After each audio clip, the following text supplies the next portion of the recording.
Andor. Yeah. Star Wars Andor. Anyway, either one. Either or. And today I have a couple of really awesome guests. Actually, with us tonight is John Webster. He's never been on here before, so I'm really excited to have him. Yeah, and this is going to be so fun. Much. Oh, it's my total pleasure. And as well, we have AU Packmule, who is here. He's a regular, and I always love having him on. We always have such a great time together, right, John? Or AU? You're going to get that confused. I know. Well, we decided we're going to call this is the way. That's AU Packmule, and John Webster Film is John. So that's how we're going to do it. And I'm Heidi. It's always so. Fun. Welcome to everybody who's coming in. So before we get going, we are going to be discussing Andor season 1. So if you haven't seen Andor season 1, there will be some spoilers. So it's going to be hard not to discuss spoilers, right? Because it's kind of and this is pretty late. We're late to this show, or at least I am. Everyone else has been doing a bunch of videos on it, but this is my first time. So, but before we get going, I just want to introduce my guests and have them say a little bit about themselves. So first off, we have John Webster from John Webster's Film. Go ahead, John. Hi, everyone. Once again, I just want to say thank you so much for inviting me on. It was a surprise, but I'm just so thrilled to be here. Hi, I'm John Webster. As you can tell by my name, I'm a bit of a movie fan. Movies, television, all that stuff. I have a YouTube channel called John Webster Film, and you guessed it, I talk movies on there. I also am a co-host on the channel Here Be Dragons with my I was going to say my friends, but really my brother and sister, Steven Stark and Nessie. And we talk all kinds of stuff, all kinds of geeky stuff, movies, TV, everything. So yeah, if you guys would like to check out either of those channels, they're, I'd be very grateful. And yeah, sorry, I'm nervous. I'm so used to just talking on my usual channels, and when I'm a guest, I get nervous. It's funny, John, because my very first live stream I ever did was on Robert's channel in Deep Geek, and he invited me, and then I had everything written down, and I was like, oh my God, he's going to call on me and ask me these questions. And I think he asked me one question and I didn't really know the answer to, and I was like, so nervous. But I was saying to you before this, I actually went on his channel before the holidays, and I was like, oh, this is so nice. I just felt like I was with my friends. So it was kind of cool. Mm-hmm. So anyway, hopefully it was funny. A couple of weeks ago, I had Lindsay Keir on. She's a costume designer, and she was really nervous. She had never done a live stream. And she said by the end, she says, oh, it was so much fun, and I'm like, I know. So anyway, we're in good company here. We have a lovely audience, very supportive audience. So I hope you feel comfortable. And before I go to AU, I was going to say I have put links to everything for John in the description below, like his Here Be Dragons channel and Twitter account, and also his own personal Twitter and John Webster Film. Yeah, link. The one thing I will say about my channel is that anybody who visits will notice that there isn't anything super recent on there. It's been a tough year. Any of you who follow me on Twitter probably know this. So I haven't streamed in quite a while, but I'm hoping to get back to it this year. But in the meantime, there's plenty of stuff on there that I would love you guys to check out. Yeah, that's one of the reasons why John and I were sort of connecting, because I had, him and I were chatting on Twitter, and it was really nice to connect with you. Yeah. And I totally felt for you. So we've all been there. We've all had some difficult times. So I'm really glad you were able to come here, and I love seeing that smile on your face, actually. All right. So next, we have our other guests we are going to welcome. This is the way. AU Packmule is here, and I'm delighted to have you, John. Do you want to tell everybody a bit about yourself? Well, I'm probably the oldest one around. So I've actually seen the original Star Wars in the theater. So I followed it all the way through. Loved Rogue One. It's my favorite movie of the series, and Andor is obviously a prequel to that. And again, thank you very much for inviting me on, and it's great to work with you on this channel, John. It's going to be fun. Great. So, and I just want to say hi to people coming in. So we got Danny's here, Guilty Undertaker, Natural Selection, and Amy Blackfire's here, which is really nice.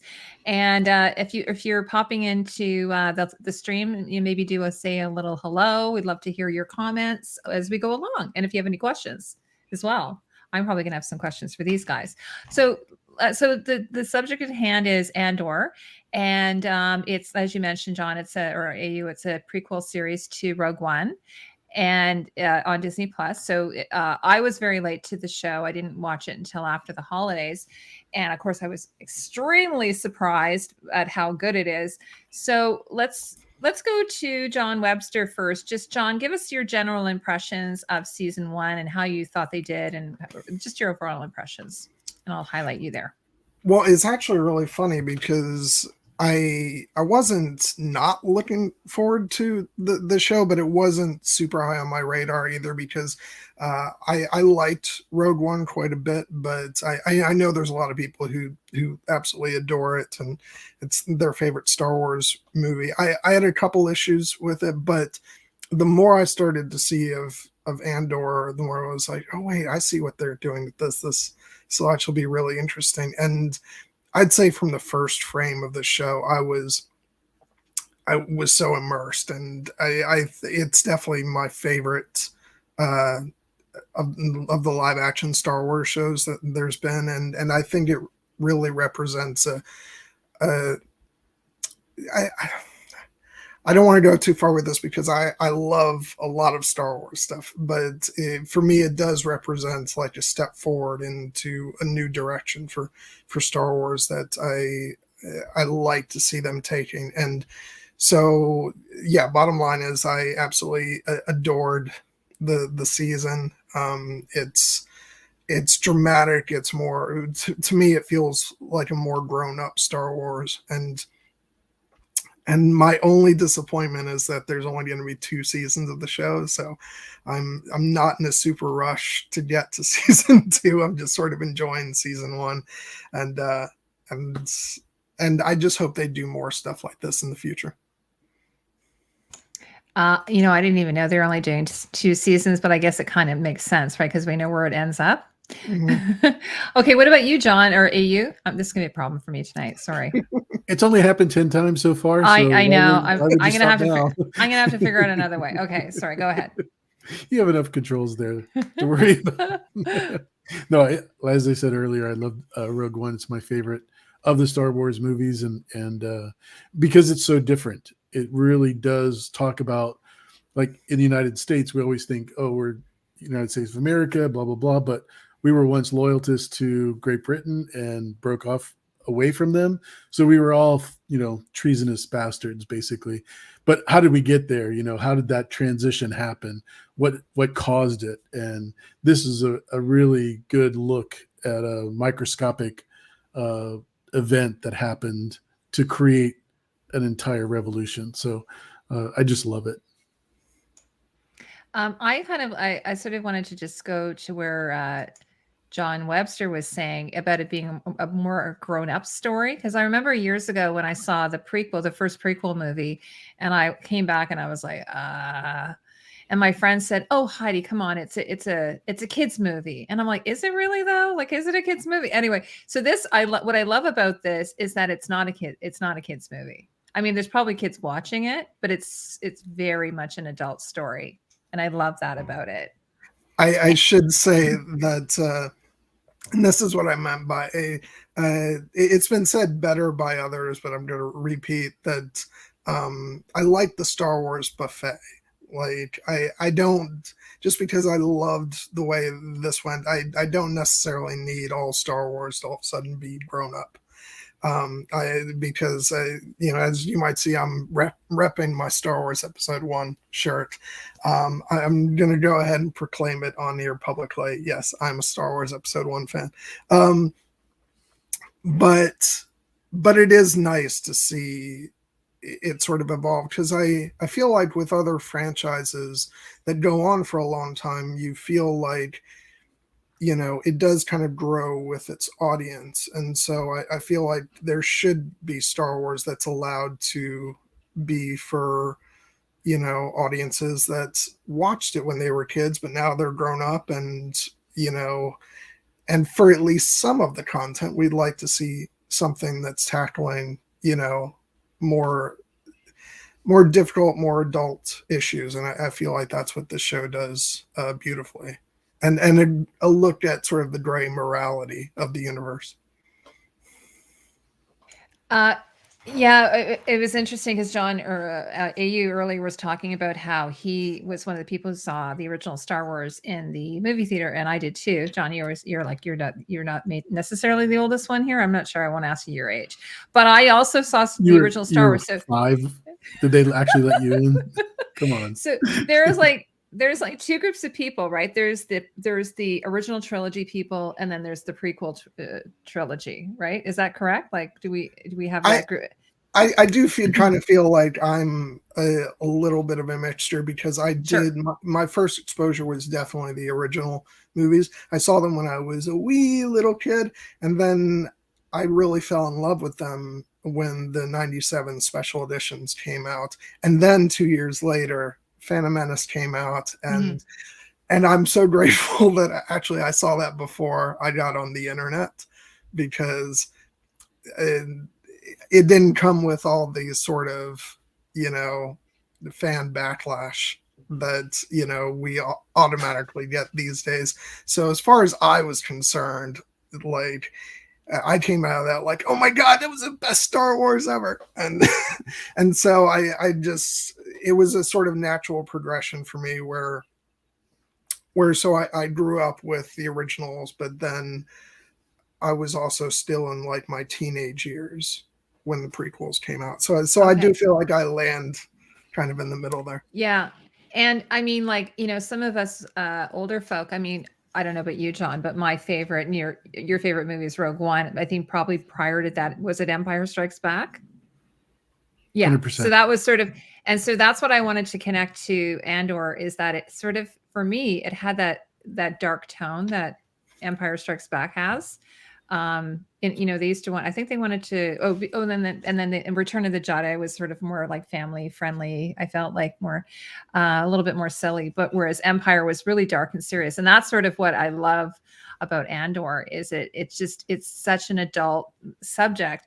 It's so serious because obviously there's parallels, to previous fascist regimes in our world. And we know that George Lucas based a lot of it on that. And the other thing that I loved, just costume-wise, everyone, is that when I was watching it, I couldn't help but think John Mallow, who is the original costume designer for Star Wars and Empire Strikes Back, I think he would have just been so thrilled with it. I think he would have just been like absolutely like mesmerized with it, because everything that he created, like, like the uniforms, all of the stuff he put on there was just sort of like decoration, and he had a military background, right? And then now it's also purposeful, like, the cylinders that they wear and the things on their hat and the belt buckles, and the wool is made out of some kind of weird, Star Wars canon universe animal. And whereas before he was just like, okay, I don't know, wool suits and jodhpurs, and we'll do little caps, and maybe each regiment will have its own color, and maybe each of them will have their own style of helmet. So when I was watching this, I was just like, I couldn't help but smile, thinking how much he would have been so happy, I think, to see this. How could you not? What's that? I mean, I said, how could you not? Especially from, the costumes when Cassian was, a young boy, where it was all adult stuff, and you could tell exactly what happened just by the costumes. It was fantastic. Yeah, and I was reading, the designer was saying it's sort of a bit of a Lord of the Flies kind of thing, right? Like, so they're all sort of ragtag, because I didn't notice at first that it was just children. It took me a little while, because some of the children are older. They're like teens, so it took me a while. And then I was like, oh, this is a bit of a, they've got found objects, and they've sort of put together duct taped everything together. Exactly. Yeah. So, Guilty Undertaker says, this is interesting. Sometimes it seems like no one hates Star Wars like Star Wars fans. Yeah. There's a bit of a toxic community, I think, in the Star Wars community. I don't know if you, I mean, Lord of the Rings has the same thing, and House of the Well, Dragon. yeah, but I feel like Star Wars had a leg up on it. They've been around. They've been. It's probably not fair to. They've both been around the longest, and they've been the loudest as well. Because this goes years back, because I think, like I said, I wasn't really aware of it when episode 1 came out, but I started to frequent forums starting around the time that episode 2 was coming out in theaters, and almost instantaneously I noticed it. So this, for me, as goes back a good 20 years of sort of trying to love Star Wars but having to get past Star Wars fans. Yeah, so let's start off with okay, so what do we want to talk about? Do we want to talk about the characters, the acting, the writing? Where would you all like to start? We don't have everyone in the chat. We probably should start off with the costumes, considering this is a costume channel. No, I know, but it's not a costume stream. Well, I'm probably going to do a dedicated video because I'm so jazzed by the costumes. Sure. But the what I love about this show, say versus like Book of Boba Fett, or what are the other ones? The Mandalorian, or and what's the other one? Sorry, the Bad Batch. Yeah, what I like about this one is we have all these different worlds that we're visiting. Obi-Wan, sorry, yeah, like we're not stuck on Tatooine. We get to travel to different places, right? And at first I'm like, wow, everything's so filthy, everything's so dirty, what's going on? And then when you go to Coruscant and you get to see the Imperial, then we have this amazing juxtaposition between the haves and the have-nots, and everything is so in it. Because this is why I was saying I thought John Mallow would have been totally blown away, because originally when he designed Star Wars, he wanted to have the earthy colors of the people on Tatooine, and then he wanted to have the technological world of the Empire, and he kind of actually put Leia in with the technological world. That's why she's kind of in white and everything. So you really see that. You really see his vision of it. You see the earthy, jewel tone colors worn by the citizens, and they're in homespun fabrics, and it looks like they're hand dyed. And then meanwhile, you go to the Imperial, or the I call them the 1%ers, and they're all in silks and all these rich colors and kind of some ridiculous hairstyles, a little bit out there, lots of jewelry, and I just love seeing, I love seeing that contrast. What do you guys think? Yeah, the thing that's so great about visiting, different planets, and because we get I do love the structure of the series where we get 3-episode arcs.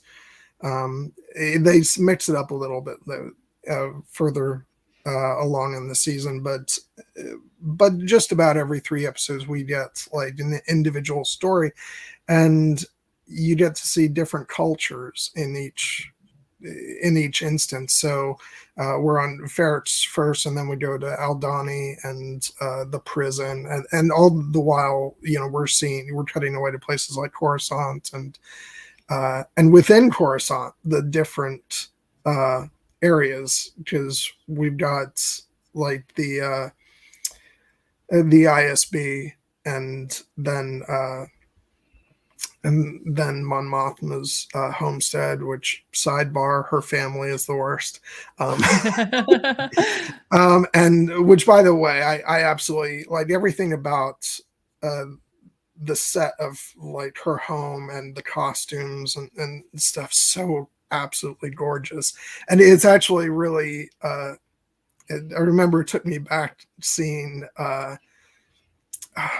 sorry, I'm trying to, is it another Star Wars movie? I'm trying to remember everybody's name. Vel, when she goes from, when we see her on Aldhani, and then when she's really in disguise, but being her, it's supposedly her real self, but Yeah, I know. Yeah. I was gonna say, by the way, about her, I was like, okay, I'm like, wait, I know her. I know her. Where do I know her? And then at first I kept going, what, Theon's sister. No, no, not her. Who is it? Who is it? And finally I'm like, the wife, I finally, but no, it's true, right? Because you're like someone had, I thought at first it was a spoiler, but someone says, oh, her outfit that she wears is amazing. And I'm like, that was me. Oh, was that you? Yeah. And you were like, you hadn't seen it yet. And then I was like, felt what? I felt Oh, so no, it's fine. And then when I saw her, I'm like, oh, wow, that's so cool. Because they're cousins, right? Yeah. In IRL, I guess. But it's just like the one thing I thought about it, because I keep calling them the 1%ers, is I kept thinking this is like a Jane Austen novel. Like if you ever watch hi Carl, if you ever watch like any kind of Jane Austen, it's always like people are backstabbing each other constantly, but in polite society they act a certain way, but then behind their back they're like ah. And it kind of reminded me, and the scene that really reminded me of it, first of all, because of the outfits, they look like they're kind of like a mashup of Japanese, obviously it's heavily Japanese, like futuristic looking clothing, but at the same time it kind of has a bit of a like an early 1800s sort of look to it, like the way the color palettes are and the way the men's hair is like almost like my husband, even he coined it perfectly, like dandies. They look like dandies.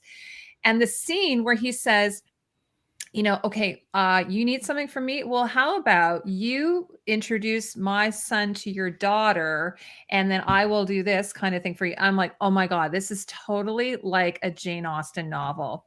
Like I have money, I'm new money, you're old money, but I need to be introduced into society, and you can give me that advantage. That whole thing was it reminded me of like, Sense and Sensibility or something like that. I have two things. One, my friends who are in the chat are just waiting for me to bust out talking about Pride and Prejudice now that you brought up Jane Austen. Well, it's my favorite. So, I love Pride and Prejudice. Guys, I'm not going to mention her. I know you think I'm going to mention her, but I'm going to restrain myself. They know what I'm talking about. But two, in that scene that you're talking about, where the guy's going, I want to introduce my son. Another thing about familiar faces, that is actually, why am I blanking? That is actually Stephen Delane's brother in real life.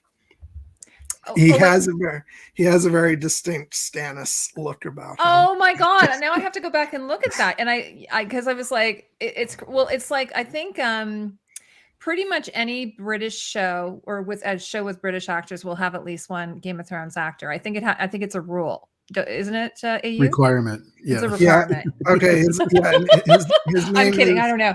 His name is Richard Delane. Isn't that so cool? He does. She calls him a scoundrel, doesn't she? She says he's a scoundrel. Well, what's even funnier is the character's name is Davos Skalden, and when I first heard that, I misheard it as Davos, as you naturally would, and it's just so funny that. Yeah, Jennifer Eel is the only Elizabeth to me. Nope. Oh, we're going to get into it. I won't even watch the other Pride and Prejudice. I won't even watch the other one. The other one is my second favorite movie of all time. Oh, is it? Okay. But I'm a Mr. Darcy. What's that actor? I'm him. He's my Mr. Darcy. Oh, 90% of the people in the chat know I'm in love with Keira Knightley. So it's all right. Oh, okay. Well, she's stunning. You know what? But the movie I really love. Not a bad choice. Yeah. The movie I really love her in is Atonement. Atonement. Yeah. Atonement. Sorry. Yes. I love that movie. It's amazing. Yeah, I just had one of my friends watch that for the first time, and they were like, "Thank you, John. Now I'm falling apart." Yeah, it's a devastating story. Yeah. Okay, well, AU, what do you think about I don't know. Do you think there is a comparison between like our society or like the 1%? Am I off in La La Land about that? What do you think about that whole idea? I think the way it is right now, it's a little extreme, but I could see that during World War II in Germany. I definitely could see that without any question whatsoever. Yeah, I'm watching another show right now called The Hunters. I think John and you were talking about that, right? And just showing like how they would have, like, the Germans would have just taken, I knew this already, they would have hoarded all of Sure. the and actually it's interesting because there's this painting right now that the Smithsonian has, and there was a family, this is in real life, it was originally their painting, but they had to sell it because they had no money, so they're asking for it back, and the Smithsonian's trying to decide if they should give it back to them or not. But I thought it felt like a little bit like maybe a poke at this disparity between the have. I mean, we see this in politics all the time, right? Like politicians are typically. I always think it's such a strange thing. It's like either you have to have money to be a politician, or once you're a politician, you get a lot of money. And I always think it's such a strange thing because in Canada, while our politicians might have some money, they don't typically tend to be as wealthy as American politicians are. You could be a politician in Canada and you might make like 150,000 a year or something like that, but you don't have to be a millionaire in order to like, I went to the Senate, like the Canadian Senate, and to be a senator, you have to own I think you have to have $4,000 and you have to live in the area that you're going to be representing. That's the only criteria to be a senator. So you don't have to have like $1 million or something like that. Gotcha. You just need to have $4,000. Yeah, I don't want to get too far in the weeds talking about American politics. Oh, no, sorry, we don't have to do that. But I will say that for me, it was sort of impossible watching the show to not think about current times, really, and some of the things that are going on in this country. So yeah, it's funny because people always, well, I say people, again, going back to Star Wars fans, and certain Star Wars fans are always like, well, you got to bring politics into Star Wars. It's like politics have always been a part of this franchise. Yeah. You can't really escape that. And I'd say the difference with this show is that it's bringing it inescapably to the forefront. So I feel like you have to confront that with this show. I suppose you could still watch it as, just, well, this is a make-believe, sci-fi fantasy, which, it is, but to me, it's very difficult to sort of turn my brain off and not think about that stuff, while I was watching this. So what do you guys think about like character-wise? Like, what do you think of the characters? Who were your favorite characters? Who did you root for? Who did you hate? AU, you want to start? I'd love to. Yeah, absolutely. I honestly, Stellan, I think, did the best job because he had so many characters to play within the show. And he literally let you see the process he goes through to change from character to character on the show, which doesn't usually happen. I mean, I think we've seen that on film maybe 5 or 6 times, but he just did a great job as Luthen. And, everything he did in the show was epic level. His everything speech is probably one of my favorite outtakes of anything that I've seen, including some of the Lord of the Rings stuff. And I'm like John with loving Lord of the Rings. So yeah, I just think he did a great job. But my question is to everybody else, which character do you think did a bad job? Because it's hard to say that anybody did a bad job in this show. You mean actor-wise, or? Yeah, exactly. Oh, well, I just wanted to say right away, anybody who knows me knows that I shy away from ever trying to be negative about anything. So I'm not gonna go with that question because go for it, John. Come on, you could do it. I thought everybody was phenomenal, but I am happy to pass that on to either one of you, but I will answer like the favorite. Oh, okay, yeah, go ahead. Since you went ahead and mentioned Stellan, and that speech is like, and sorry, I'm digressing yeah, away from the question, but that's like the writing on the show is so spectacular that normally with Star Wars, you're kind of saying, well, it's, this was great acting for a Star Wars movie. Because we Yeah. just kind of, we everybody loves these stories, but we do kind of, and I say this loving every bit of Star Wars, but we do kind of lower the bar, for them with regards to like writing and acting sometimes. But some of the stuff in this show is just like so incredible that, and I'd say that about like, if it were any kind of piece of fiction, it's just like, Luthen's speech, where he says everything, it's like, that is just one of the best monologues I've ever heard, period. So anyway,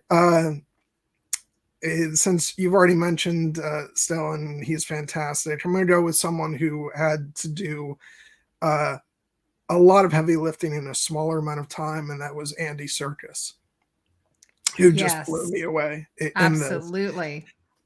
Everybody's great. And so it hurts me to not just list everybody, but I just seen the character arc for him, over the course of 3 episodes, and then he had such a heartbreaking end, question mark, because we that's what I'm hoping.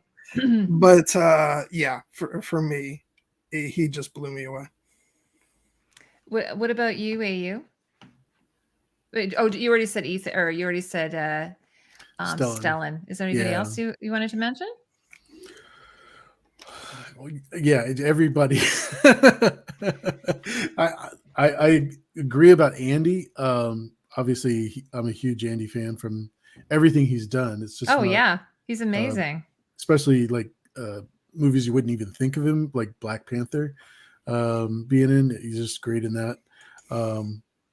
And good gosh, how do you just not like the job that everybody did? But like I said, Stellan was just so outstanding to me because of the everything scene, and then the transition from going to, the black market dealer to the shopkeeper when he was putting on his wig and everything.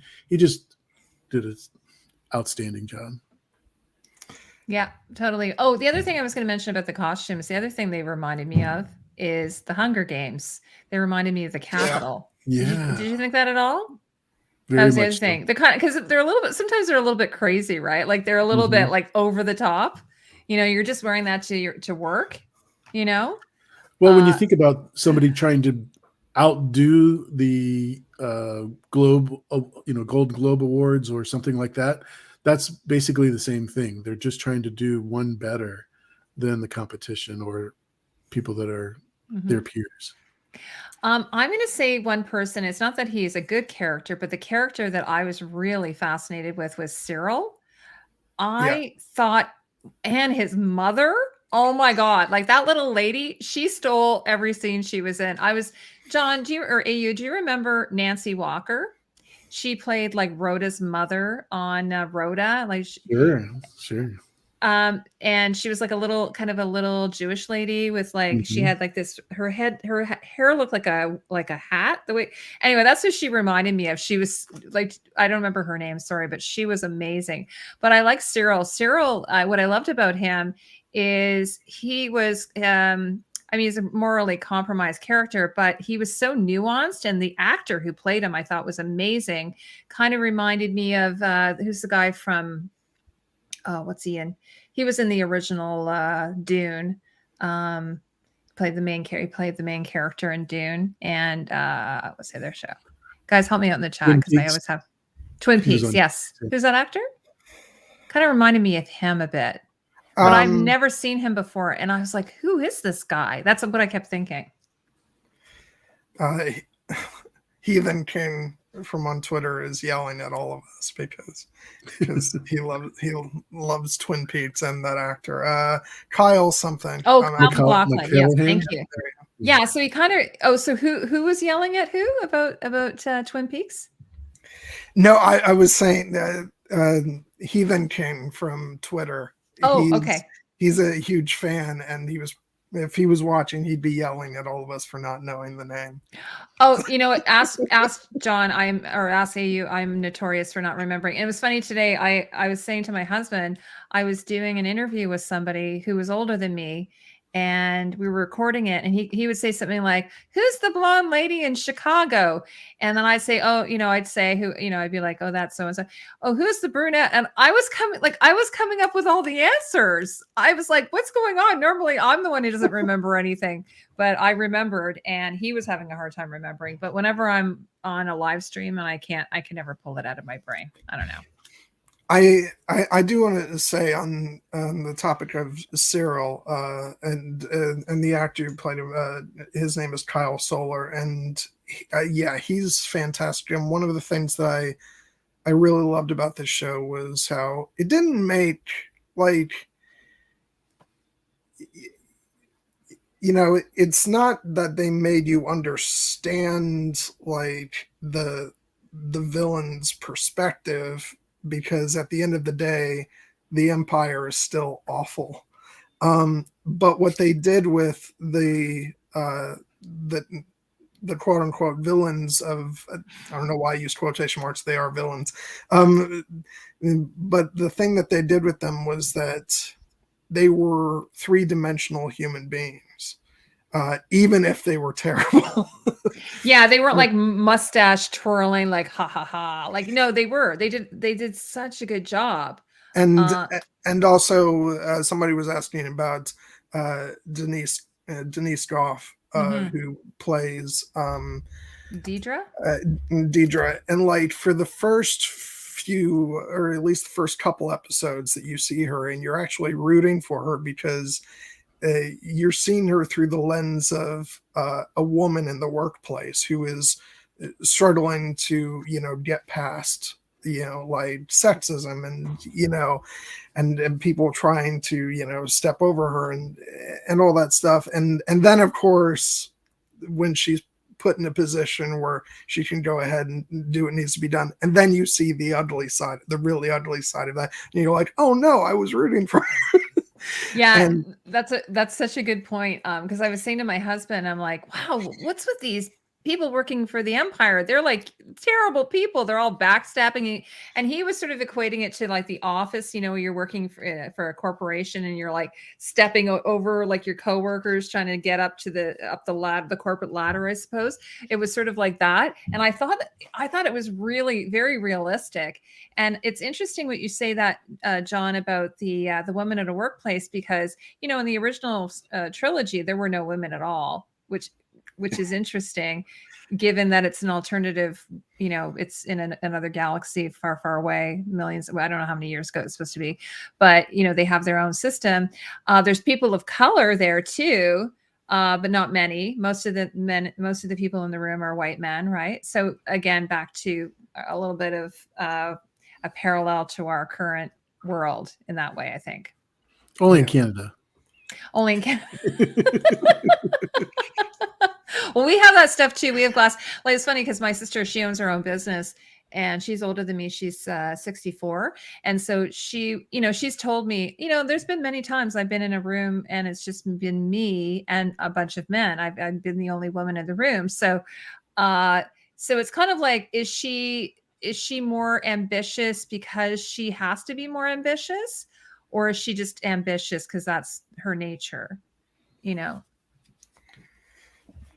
Yeah, I don't know, because we get like sort of, especially when she's talking to her superior, Partagrass, who played by the fantastic Anton Lesser. Yes, as in Guilty Undertakers just mentioned that. Yes, we forgot to mention that as well. There has to be at least one or two people from every Game of Thrones. Yeah, in her conversations with him, I think I pick up on some, sort of allusions to maybe her like personal background, and because he stresses that there's a higher bar set for her performance, and we don't quite know why that is.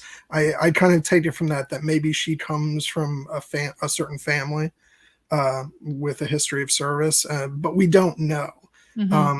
So a lot of that is we're kind of inferring, and so we don't get outside of like uh, her run-ins with Cyril, which are terrifying.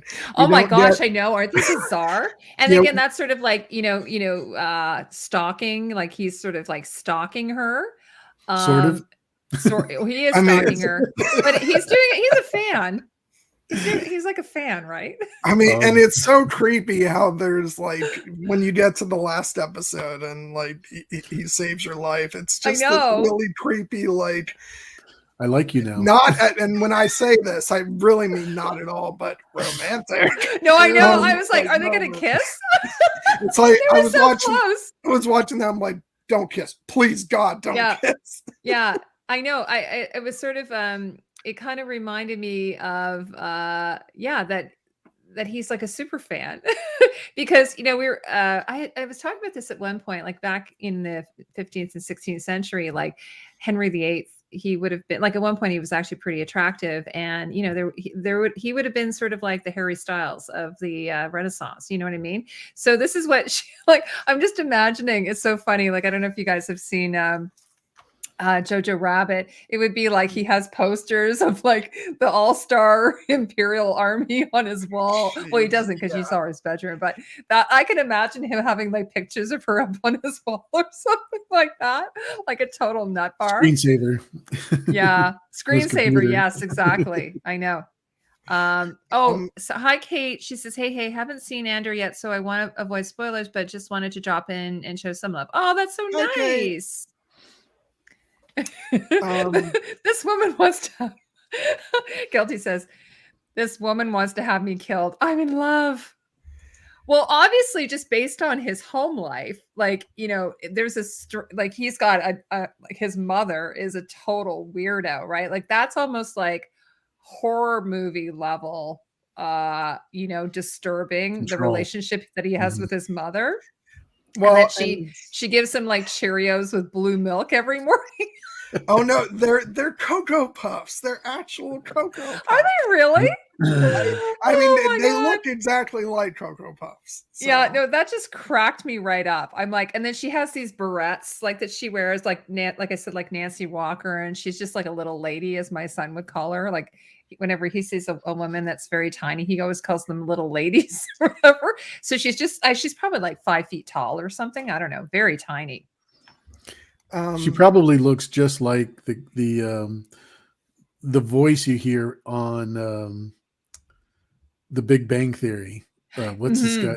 I forget the kid's name's mom, but someone will know. Exactly. Like an old, like she's like an old, like a Jewish mother. Yeah, like a Jewish mother. What's his name? That character? Well, that's why she reminds me of Nancy Walker, because Nancy Walker played Rhoda's mom in the show Rhoda, which is also Mary Tyler Moore, and then Rhoda Morgenstern, and then the sister went on to play Marge Simpson. That's the actress who played the two daughters. So anyway, I even looked up a picture of her, and I'm like, yeah, it's her, totally. So anyway, she was one of my favorites as well. Oh, thanks so much, Carl. Carl, I don't know if you noticed, but I made you an admin. I do want to say probably some of my favorite stuff on the show is just the different relationships that Cyril has with different people. The other gold mine of comedy is, the dynamic he has with the sergeant, Linus, the Sergeant Musk, who, like, you get to the last episode and they're headed back to Ferrex together. There's just this moment where they like switch hats while they're sitting on the transport. I know. Yeah. That was so.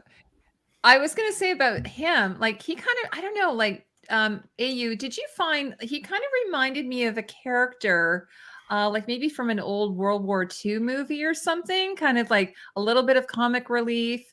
Like his, like for instance, the fact that I was like, is he gonna, like he was running at one point. I'm like, how is that dude running?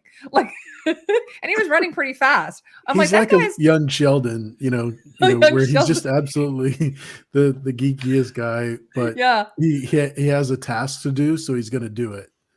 And Yeah. but I totally, The one thing I thought was really funny too is, the first scene with Cyril and his boss, who is like, a pencil pusher, kind of just doesn't want to Another get into. Game of Thrones. I was going to say, Oh, another Game of exactly. Thrones. Who is he on Game of Thrones? What's he's from the Vale. Oh, okay. Is he Royce? Yeah. No, that's Jon Royce. Long, Okay. yeah. Yeah. Oh, wow, that's right. Okay, so anyway, like the designer was saying, there's this whole thing where Cyril's made a point of like, modifying his uniform and like, because he's so weird and anal and that. He's like, no, I've added some extra piping here. It wasn't quite right, and I've made the collar taller. And even his mom calls him out, like when they're sitting at the table, and what did you do something to your collar? Yes, I did. I just love that about him. And then the designer said, in contrast, meanwhile, the guy Jon Royce is wearing this uniform and it's kind of saggy on him, and he's got mustard stains, like, and he's just like, he's probably waiting for retirement, like, oh no, let's not bother with that. Let's just like, the status quo, and then I can get my retirement and my pension. That's sort of what it felt like to me. That's the thing, like, and this is what I'm talking about. The writing and acting is so good in the show that there's really only 2 scenes with his character. But you know so well who this guy is, because when they're all getting reprimanded and he's just like, but sir, I had nothing to do with this. And it's so wonderful. Flying Mermaid said, I think talking about Cyril, is he a super fan, or is he thinking this is his chance to get out of the house? Yes. There are people that attach themselves to successful people at the beginning of their career because that's their chance. Actually, because Jack, my husband, was saying he referred to him as like a stan, like he's a bit of a stan, yes. But I think that could be true as well. Maybe he's thinking, if I ingratiate myself to her, perhaps that would be my ticket or my opportunity. And he has made himself useful to her at a few points, right? So what do you think of that, guys? I think that it's kind of a bit of both. I think it's extraordinarily twisted because, he's at home with his mom, this woman that he very clearly loathes, and, is like thinking this is the worst example, in his mind, like this is like, she's the bane of my existence. And I think he sees something, is something in Deidre, which in a twisted way is like, this is the woman I've been waiting for, she's gonna rescue me from it all. Yeah. So yeah, he's like, and this is the thing, this is not making an excuse for him, but like, he's very obviously traumatized by the upbringing of his mother, and so I think he has a very unhealthy relationship with obviously with women in general, and yeah, so like his mom welcomed him to the door and smacked him in the face. Yeah. John, what do you think about all that? Or AU, sorry. Well, it's just a perfect contrast to Cassian. I think that's what they're trying to show, is that you get this guy, and Cassian's just the opposite, where he learns everything from his stepmother and father, actually, but just total difference between supportive, educational, uplifting, versus let's just see how bad I can treat you. And try to own you as a person. It's just, which, by the way, shout out to Fiona Shaw. Oh yeah, another phenomenal performer in this series. Her big speech from Beyond the Grave, absolutely chilling, and in a good way, like chilling and emotional and inspiring. Absolutely. Actually, she's really I've seen her in other things, but really got me loving her is Killing Eve. I don't know if you have seen that. She's amazing in it. But anyway, she's so good in this show. And I exactly, John, that was a really great point about what you were saying. We have this contrast between Cassian and his mom versus Cyril and his mom. So they both, it's mommy issues for Cyril, right? So I was going to say, so one of the things I thought about the show that I thought was really interesting, like we have we have a fairly linear storytelling. We have some flashbacks and everything. But one of the things that I thought was, the prison scene that takes place over like a couple of episodes, that almost for me felt like a standalone episode, or a standalone story, like almost like a little movie within a movie. Like what did you guys think about that, how they handled that?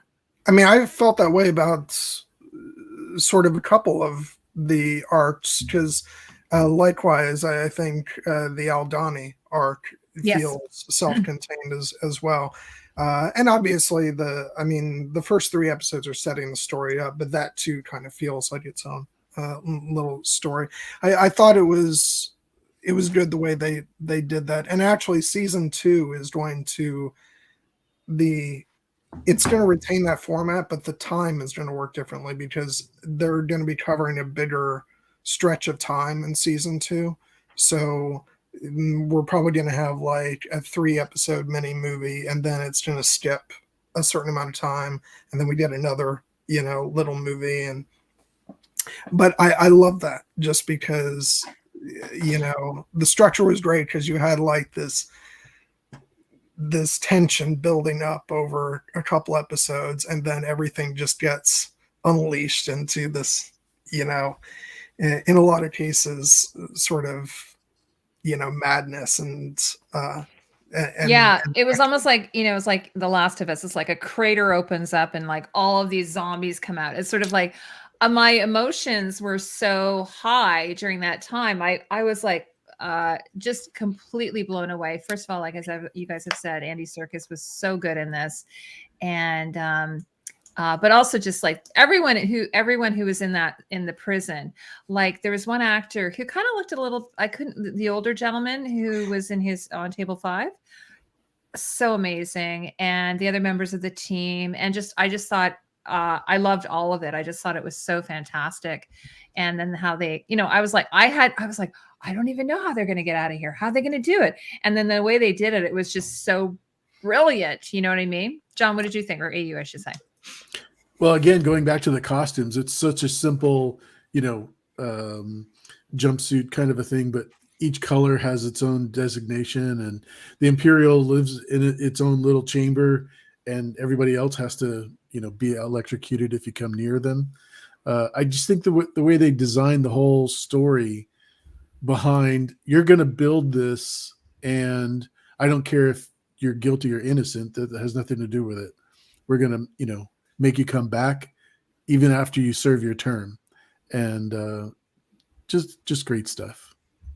Yeah, I kind of felt like that was just to show, like that was just to hone in on how insidious the Empire are. Like you might have been like, okay, you break the law, you have to go to a prison camp. Okay, that's fairly acceptable. But then you'll serve your time and then you get out. But then it's like, okay, now they're trumping up charges against people and just going around basically doing a scoop and putting them in these prison camps, and then having an indefinite term, basically you're going to work till you drop kind of thing. So I thought that was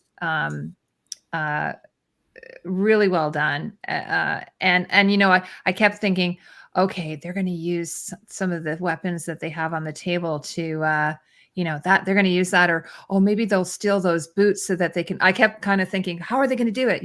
What about you, John? What did you think of that whole mini Well, actually, movie? it's really interesting because I was listening to some behind the scenes interviews, and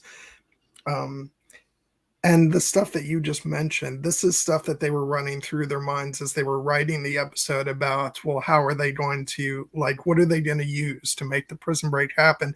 And they talked about the boots and you know, because they show and them, other right? stuff. It was like Chekhov's gun. I'm like, well, they're showing the boots. They're gonna end up wearing the boots, but they didn't. It's like a red herring.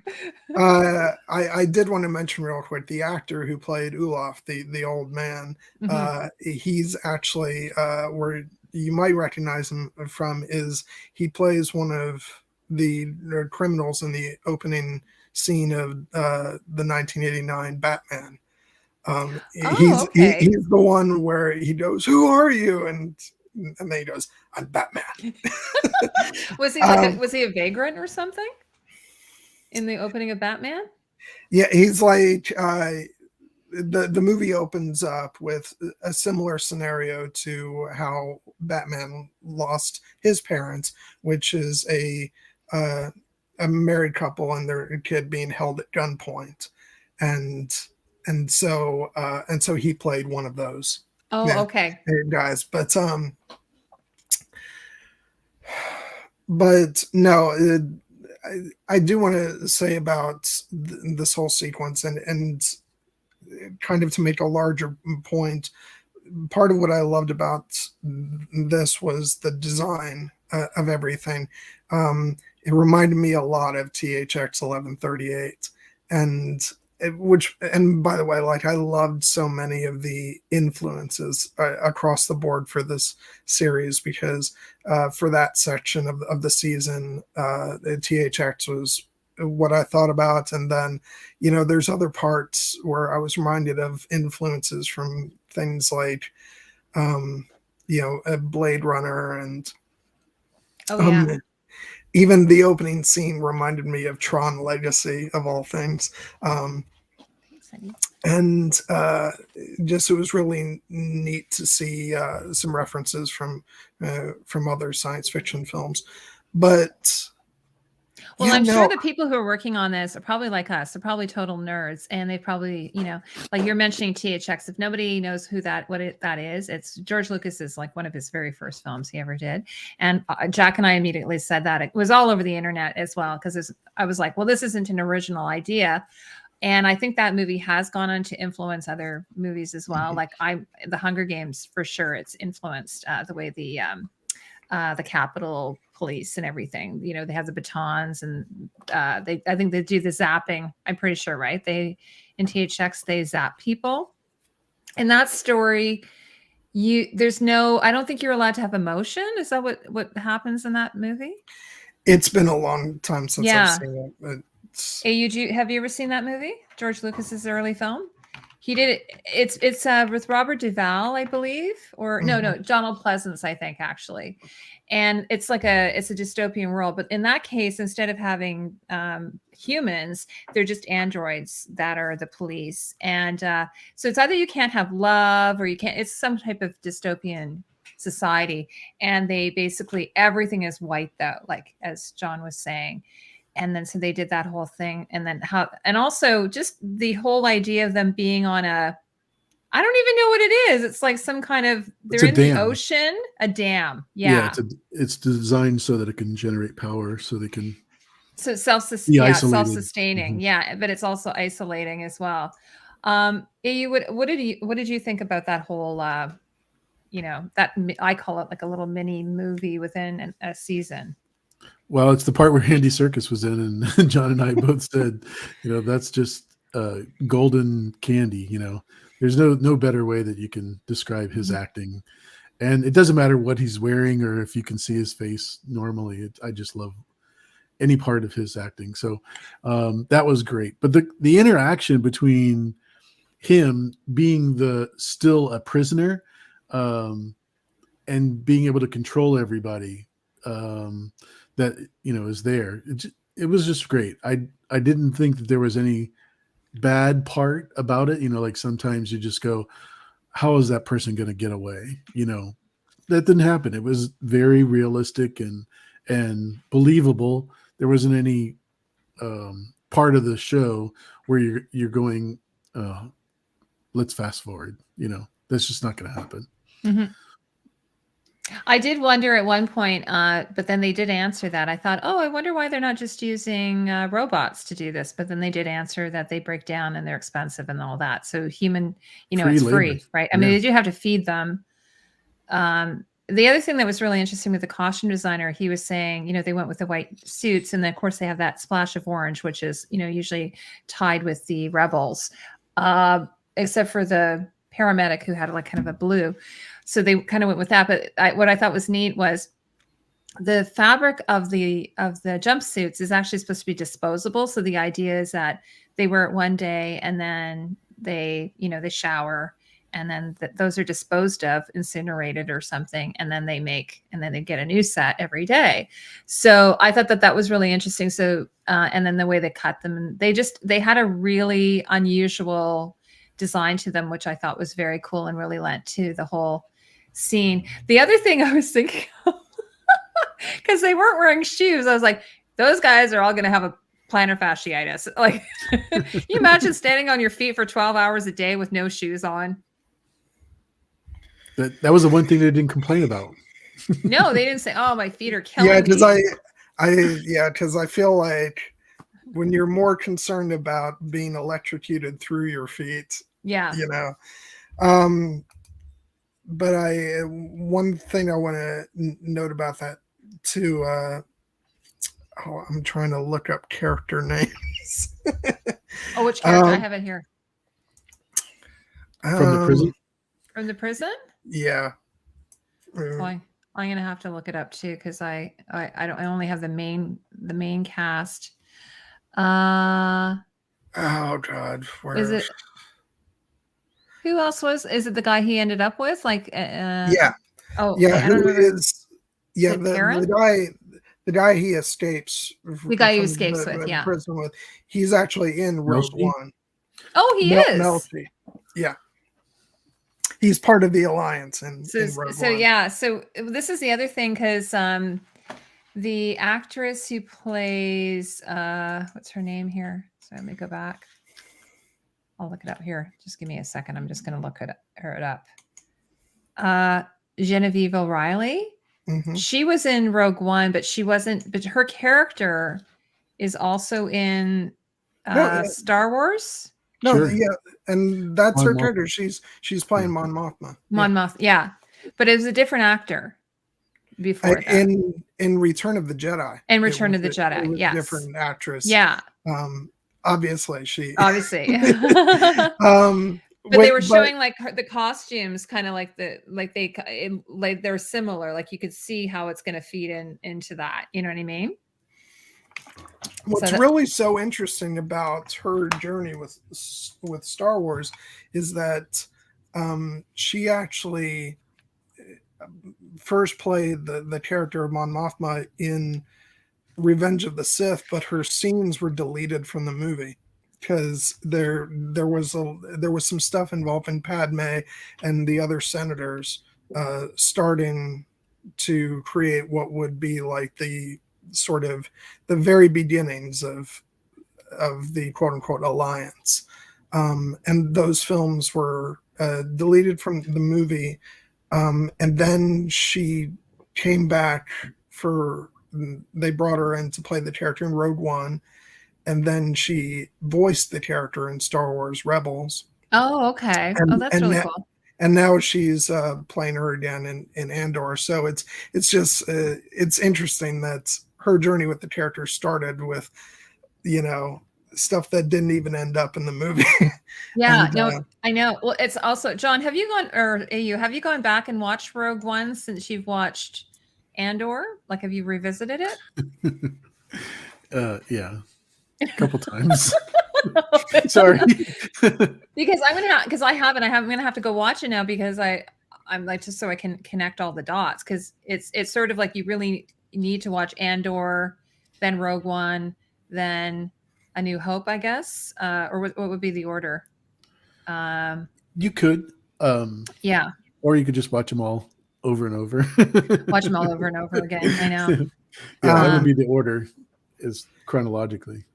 Yeah, I will say, with regards to Rogue One, it's one of the issues that I had with the movie was Like I get the reasons why so many people, absolutely love it, but for me, I really wanted more from the characters, and I feel like the movie was a little light on like development in that area. So that's one of the things that made me so excited about the possibilities for this show, was sort of adding in a lot of context for these some of these characters going in, and yeah, sure enough, I've gone back to watch parts of Rogue One, and it's so cool having all this background for especially Cassian. Mm-hmm. Because like now he almost feels like the main character. Yeah. Like I'm following his story. It's funny. I was going to say, sorry guys, if I'm turning off my camera, I'm just eating. But I was going to say that I was thinking about Rogue One. I'm not, now they're doing deep fake and it's so good and they can do an amazing job. Maybe they'll go back and fix it. But I wasn't super crazy about the Princess Leia and Grand Moff Tarkin. And it was really funny because I was watching 1899 and Anton Lesser, who's also in this, also Qyburn, he's in 1899. And I'm looking at him, I'm like, they could have used him as Grand Moff Tarkin. And this is before I watched Rogue One, right? Or sorry, before I watched Andor. And because I was looking at his bone structure, and he's probably about the same age that Peter Cushing probably would have. And he's got those sunken like cheekbones and everything. So I thought, oh, he would have been so great. That would have been amazing. And, they probably went to the same Royal Shakespeare Company or something, I bet. And then here he is in... I will say, and this is a whole different conversation that we could, go down a rabbit hole, but I personally am not a huge fan of this. We can't possibly recast these characters, so let's, do all this computer generated trickery. For me, I'd rather have a true live action performance. Mm-hmm. Now that you've gone to mention it, the idea of Anton Lesser playing, Grand Moff Tarkin just seems absolutely incredible. Can't do that now. He's another character, but it just dawned on me, like, as I was saying, okay, you know what it was? I was watching 1899. I don't know if anybody in the chat's watched 1899, but there's a scene where he's wearing like the same kind of like stand-up collar. It's a very militaristic looking suit. He's sort of this, we're not sure if he's a good guy or a bad guy, but he's wearing this like stand-up, and I'm like, oh my God, that looks like a Star Wars costume, And immediately I thought of Peter Cushing, who, and he did a lot of those movies, like the Dracula type movies back. There was a name for, I don't remember the name of this series. There was a name for it, like Cat's Eye and stuff like that, which scared the heck out of my husband when he was a kid. But so I thought that, and then it was sort of the same with Rachel in Blade Runner. I thought, they probably could have found an actor who looked fairly close to her, So anyway, but maybe with deepfake now they can fix it. I'm not super crazy about it either. Although I will say that I'm okay with it in Blade Runner 2049 because it's very short. And to tell you the truth, I didn't know that they had done it that way on my first viewing. I was like, holy crap, they found somebody who looked a lot like her. Mm-hmm. I think the reason why it worked for me in there was because it was a very short sequence, and they probably worked on that for a couple of years to get it as good as it was, versus when you've got something that's a performance that lasts multiple scenes throughout an entire movie, you're only going to be able to devote so much time to it, and like the more of an all-out performance it is, the easier it is to tell, to be able to see the seams in it. Mm-hmm. Whereas with Rachel, she didn't move that much, and it was just a couple of words. So, no, I know what you're saying, but I mean, the only reason I'm saying it is because it was funny in my interview today. I was telling him that Blade Runner is my favorite movie of all time. Like my husband and I, it's our favorite movie, and one of the reasons why we got married. And I say, I'm not even really joking. That's kind of why we got married. Mm-hmm. So I was already kind of going into seeing Blade Runner like, I'm not super happy that there's a, a sequel. And so then when I saw that, like, and I did like 3 videos on the costumes of Blade Runner, I knew right away. And the outfit looked weird to me as well. Like, it just didn't, because I know what the fabric is. And so it's just like, but I think most people probably wouldn't have focused in on it the way that I did. This is so funny. Well, you might not find it funny. You might just find it annoying. But it's so funny that we're coming, at this from from 2 different places on 2 different subjects. You won't see the Keira Knightley Pride and Prejudice because you don't love that. And then with Blade Runner, I admire the original, but I'm not its biggest fan in the world. Whereas Blade Runner 2049 is one of my favorite films of all time. So yeah, it's you know what it is, John and AU. What it is, it's nostalgia, right? Because when you like, what AU was saying, he saw Star Wars, the original 1977 Star Wars in the theater. Is that correct, AU? You said that? And I did too. So you have that memory. So when Blade Runner came out, I was 16. And it had such a huge impact on me. And I'd never seen anything like it before. Like, I was like, I have never seen anything like that. Also, I was a huge Harrison Ford fan. Like, he had done Indiana Jones, and he'd already, he's already done a couple of Star Wars movies. So I was already like, I had posters of him up in my room, Harrison Ford, Han Solo.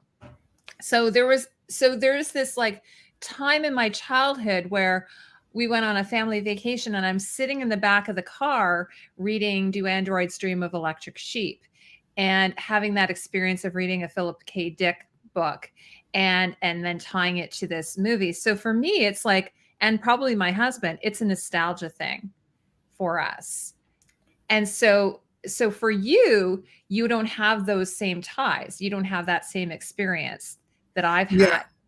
But you do of these other shows, right? You do of the Keira Knightley Pride and Prejudice, right? Yeah, that's actually.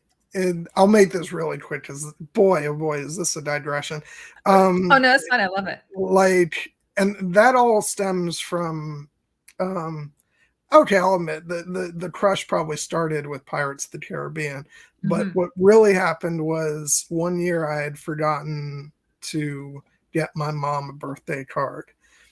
And so to make up for that, I said, well, I'll take you to the movies. We'll see Pride and Prejudice because she loves Jane Austen stuff. Or I guess now I should say she loved Jane. It's really weird to talk about her in the past tense, but anyway, so I took her to see that, and I was like, well, this will be fine, because I was kind of looking for an excuse to see this anyway, because, Keira crush. Then I was sitting in the movie theater, and up to that point, I had not, like, gotten into, I think I was into romance on a subconscious level, but I still was very much, like, officially I was into, like, guy movies. Okay. And it was throughout the course of seeing that I, at some point during the movie, I remember thinking to myself, man, I really hope that Elizabeth and Mr. Darcy get together. And so that is like a formative, like, experience for me in terms of my evolution as a movie lover, and it's tied to my relationship with my mom as well. It's one of my favorite memories. And so, yeah, there is a certain nostalgia built into that. Yeah. This is why I think entertainment and is so powerful, right? John, what do you think? I know we're getting into the philosophy of things, but what do you think about that sort of idea about how we are, we're connected emotionally Sure. to these I mean, projects? just think about, me waiting in line to get into a movie. Nowadays, that never is going to happen. I mean, it's just not, a lot of the Star Wars movies. Yeah, we would be in line at like 10 o'clock at night to watch the midnight release of, some of the last ones. and nowadays it's just you push a button and you watch it on your couch. So yeah, it's just totally different. And I'm sure you probably had the same experience with Blade Runner, going to the theater and all that stuff. Nowadays, it's totally different, totally different experience. Yeah, actually, Jack and I was telling this to somebody the other day, maybe my Uber driver, but the last time I've actually been to the theater, I think was with actually no, we went to see Puss in Boots, but the last time I saw an adult movie was with Jack. We went to see Everywhere, Everything All at Once, or Everywhere, Everything All at Once. And my husband said, we really should see this in the theater, even though it's now on Amazon or Netflix or something. But the experience of going to the theater it's a very it's still like, I remember years ago when they're like VHS is coming out, that's going to replace movies, and it hasn't, because it's so immersive. And like, one of the movies I managed to see at the theater during COVID was Dune. And the reason why is, John, I might have told you this, or AU, that my husband snuck me in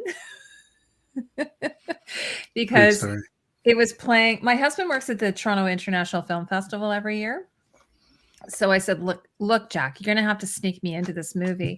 So he snuck me in as press and industry, and I went in through the back door. And then we were so worried I was going to get caught. And so my ID was a picture of a man. And so they said, if they ask you, just tell them that you've transitioned. So anyway, awesome. I sat at the back. No one bothered me. And this is terrible, though, because it was COVID, they wouldn't allow us to have popcorn or any drinks or anything. It was just basically you're sitting there for the movie. But that was like, I hadn't had that immersive experience. And it was like one of the IMAX theaters too, right? It was before it was released to the public. So that was like such an amazing experience as an adult. Well, first of all, it was kind of felt like, because it sort of felt bad, naughty, the fact that I'm being snuck in. But also just the fact that I'm getting to see this at a premiere in an immersive experience was so cool. And the other movie that I got to see during COVID at IMAX as well was Tenet.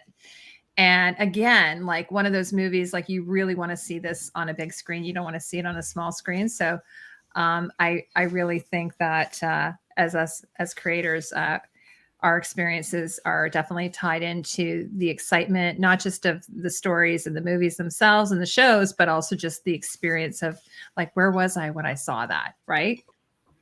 Sorry, I've rambled on for a while here. No, I mean, you could remember that moment perfectly forever, Yeah. Like my sister was convinced that she took me to see the original Star Wars. I'm like, no, you didn't. It was Dad. And I remember I was 10. We went to see it. And I went home, and they had done a behind the scenes movie. And I was so excited because they didn't really do stuff like that in those days. They didn't do inside the episodes back in those days, but they had done a 2-hour behind the scenes of Star Wars. And that was the first time I was ever really excited to see, oh my gosh, how did they do all of this? And I watched it, and then I never could find it again. I kept going, where's this making of Star Wars documentary? So I ended up joining a Star Wars fan club, which is kind of weird. And we would get these newsletters called Bantha Tracks that they would mail to you.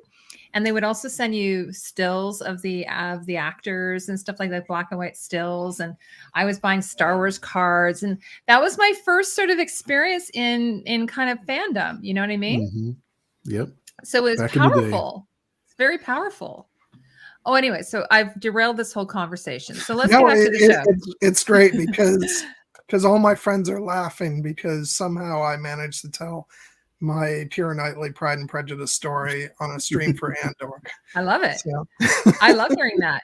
TV old movies, Wizard of Oz, The Court Jester, Mad, Mad World, The Russians Are Coming, Charlie and the Chocolate Factory, etc. Sure, you can get it. Hey, Reflectives here. Not here long, not a normal sat for me, but had to stop by and give time. Oh, that's so nice. Yeah, I will say, just as far as talking about what you were saying about, being part of a fan community, and because there's nostalgia tied up in that as well. For me, my first sort of immersive experience of being involved with a lot of fans was The Lord of the Rings. and because I read the book about a year before the first movie came out, and I was, on like the fan site, the onering.net, and all that stuff, which it's it feels like such a different time, long before social media. So you were just talking on message boards and all that. So my love of those movies, aside from the fact that I just adore the movies, it's also tied up with all those memories of being a fan and participating in that online discussion. Yeah, absolutely. There, years ago, I was reading this book. My son has autism. I think AU, I've told you this. And so I was reading this book, and there's this guy who had autism, and he was trying to figure out a way to get like fans together who love certain properties. And so he started like Amazing Stories, I guess, like was his publication. And then he started getting, I think they would just get together at someone's house at the beginning. Like and a then I book think club. he was the guy to develop like the first con. At first, they would just have meetings, like chapter meetings or something at someone's house. They would sit around, have coffee and, cookies, and then just sit around talking about whatever their favorite show was. It was in early days. And then he ended up developing, from what I read in this book, the first like con. But he was the creator of the show later that was Amazing Stories. It was started off as like a magazine or something. And that was their only opportunity to be able to kind of gather, I guess is the word. I don't know. But Like now now. with the internet, everything is, we're all like connected, right? 100%. Yeah, but it's not always for the best. I still prefer those Small those groups. in-person gatherings. Mhm. And Absolutely. Okay, so what else should we talk about? Do you want to talk Ask about? what you guys think about the bell ringer. I love the bell ringer. I think it could be his own series, just how he Absolutely. created this and why he does everything he does. Mhm. I mean, just incredible, the depth of storytelling. Yeah, they've created like someone was mentioning earlier, like this idea that when you pass away, you're I guess cremated and made into a brick, and that then becomes part of the community. Or just they have their own like really interesting cultural practices, and that they do that. But and the fact that they didn't do a regular bell, they kind of came up with something really original. And John Webster, what did you think about that whole thing? Oh, I loved him. I really loved the part where, he kicks the Imperial Stormtroopers? soldier. Yeah. Mhm. And just, it's great. As far as like the traditions of ferrets and, Yeah, like, I can't possibly sing enough praises for the way all that culminated in the finale it was beautiful. with the march and the music, and which, by the way, the music for this entire series was Mhm. absolutely phenomenal. Agreed. But and I love the way how everything keeps building and building and building, and then they start playing the instruments faster, and then they start marching in real fast, and it's like, oh, this is an attack. But I just love the fact that, and this is what I was talking about earlier, we get to see all these different cultures, and they're also fascinating, and ferrets is great. I love the idea that they have, they're having the dead, speak to the people of ferrets. And I love the fact that that Marva's brick is used to Yeah, take someone said out that in one of, I know that was yeah. amazing. She sort of said in her own life, I wish I had. I'm not paraphrasing, whatever, that she wished she had acted sooner, or Yeah. whatever the paraphrase is for that. But a really interesting culture. And the other thing I was thinking about the bell ringer, because you're thinking this guy would be in really good shape, right? He's Mhm. doing that every morning. Actually, how many times a day do they do it? That's the thing. It doesn't say. I mean, we don't know. Yeah, it looked like it was to start the workday and then And then to maybe end end the the workday. workday. Yeah, because they all come out. the workers, they all come out and then they hang their, their gloves on that wall kind of thing, right? Because I'm thinking this guy, he's going to be in good shape. So if someone does climb up to attack him, he's going to be able to handle himself quite well. And of course he was. Hey, 30 days. How are you? Nice to see you. And oh, that's so nice. And I will say that, like, Cassie says she loved him too. I don't know if this was an intentional. Something like this usually depends on how, like, involved the creator of something is, like how much they're participating in the marketing for a show. But the first teaser for this series started off with him, getting ready with his equipment going, and so even from that first teaser, people were like, who is this guy? and so I just feel like that's like building excitement just for this, this one character who's it kind of reminded me of Kodo drummers. I remember years ago, I don't know where I heard this, but like Kodo drummers, like they're very disciplined and they wake up in the morning very early and they work out and they only eat gruel, to start the day. And, they take, it's a lot more spiritual than just like we're playing an instrument, you know what I mean? And that's how this whole world feels like. Everything has some kind of spiritual aspect to it or cultural aspect to it. Mm-hmm. Yes. And the scene where the funeral scene was so powerful. It was just amazing. And I knew, like, it sort of reminded me of, okay, we're going to have a party, but we're going to keep it to like 20 people. And, okay, we can we have to keep it orderly and everything. And then, the next thing there's the house is full of like 100 people. And you're like, no, we can't have 100 people. This is getting out of hand. And then it just gets out of control. Right. And so the idea that the Empire were thinking that they were going to be able to, somehow control this situation of a group of people, that I love that part. No, okay, they're only allowed to do it from this time to this time, and they're only allowed to have, like, I think they said 50 people or something, right? And you're immediately like, I immediately went, okay, that's more than 50 people. How about you guys? What do you think of that? Well, and it's great because this is kind of a through line throughout the series, because I think it's like in the first episode when Cyril is like, ordering the, we'll call them his underlings, but I'm not sure that Cyril actually had any underlings. Yeah, they were kind of like, yeah, whatever, Cyril.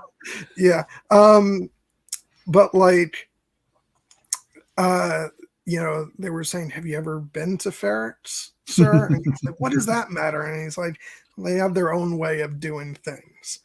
And then later on, when you get to Aldani, there's this, there's this thing that they're hammering home about the Empire, like really oppressing these people and whittling down their traditions. And so we come back to ferrets, and it's like, no, you're not going to, these people are not going to let you do that. You think you're going to, have them contain, this to some small, tiny little affair. No, they're honoring, they're honoring one of their people, a woman that everybody loved. And also they're going to unleash hell upon you. It does, granted, it's not, that's the other thing, that from a storytelling perspective, that what's great about it is that it's not just because they do that, it doesn't end well for the people of ferrets. It's not a quote unquote, literal victory. I think it's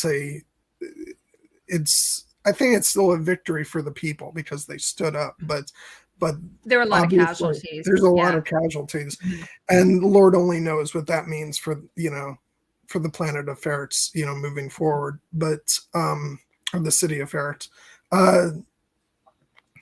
but they weren't going to submit, and and that's a very powerful that's a very powerful message for this show, and when you see what the Empire is doing to so many worlds. Mm-hmm. John, what did you think about that whole scene and how it was AU, I should say, how it was handled? Well, it was handled perfectly. I mean, as far as everybody was thinking, maybe she didn't die. Maybe it was just her way of coming back.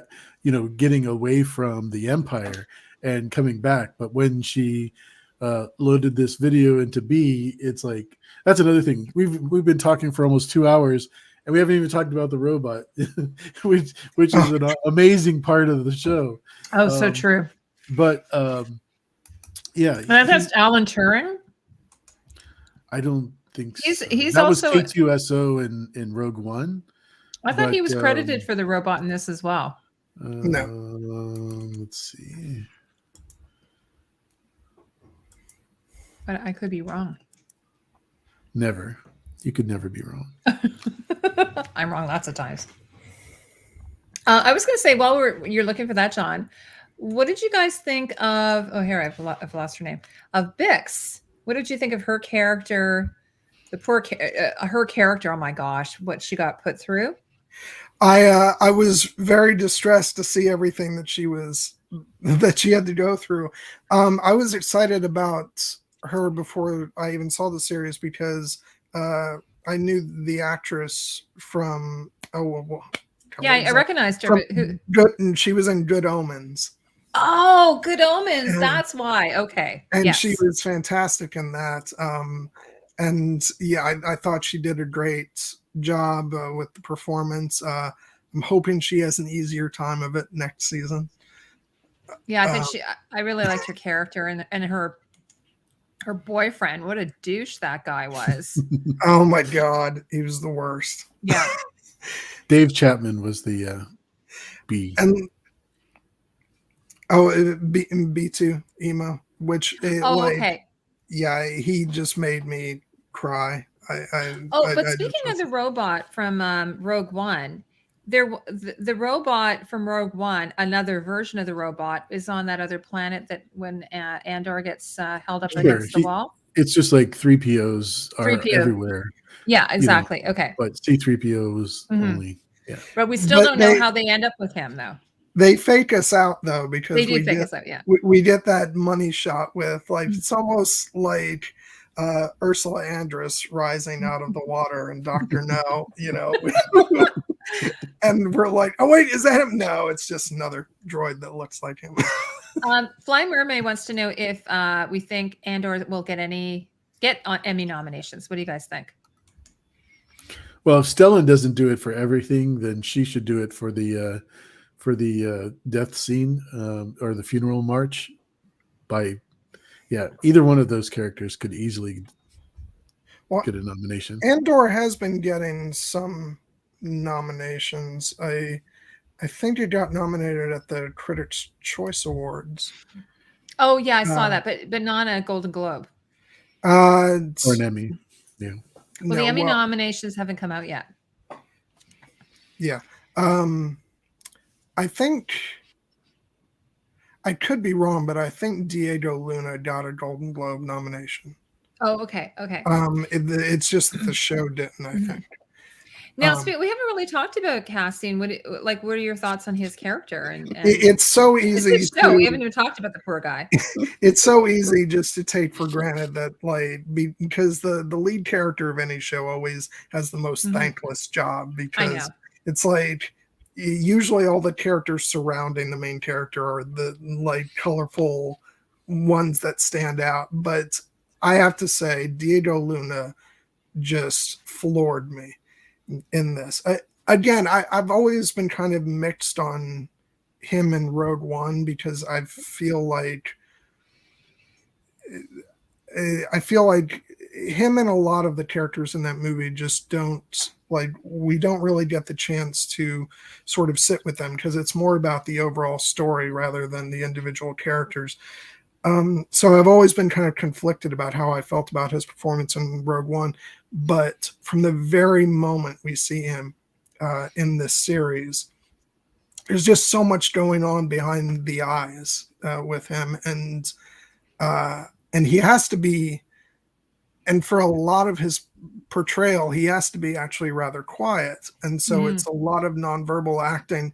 But you just you think about the stuff that he did in the prison episodes, or especially that first episode where he's in complete, like, he's completely shaken, and but he's, even when he's freaking out about the situation he's in, his eyes are always darting everywhere. He's taking in his surroundings and trying to think about what possible plan of action he might have. So balancing that with the sheer terror of what he's feeling, like, he's incredible. So yeah, it's an oversight that I haven't raved about him yet, but he's phenomenal.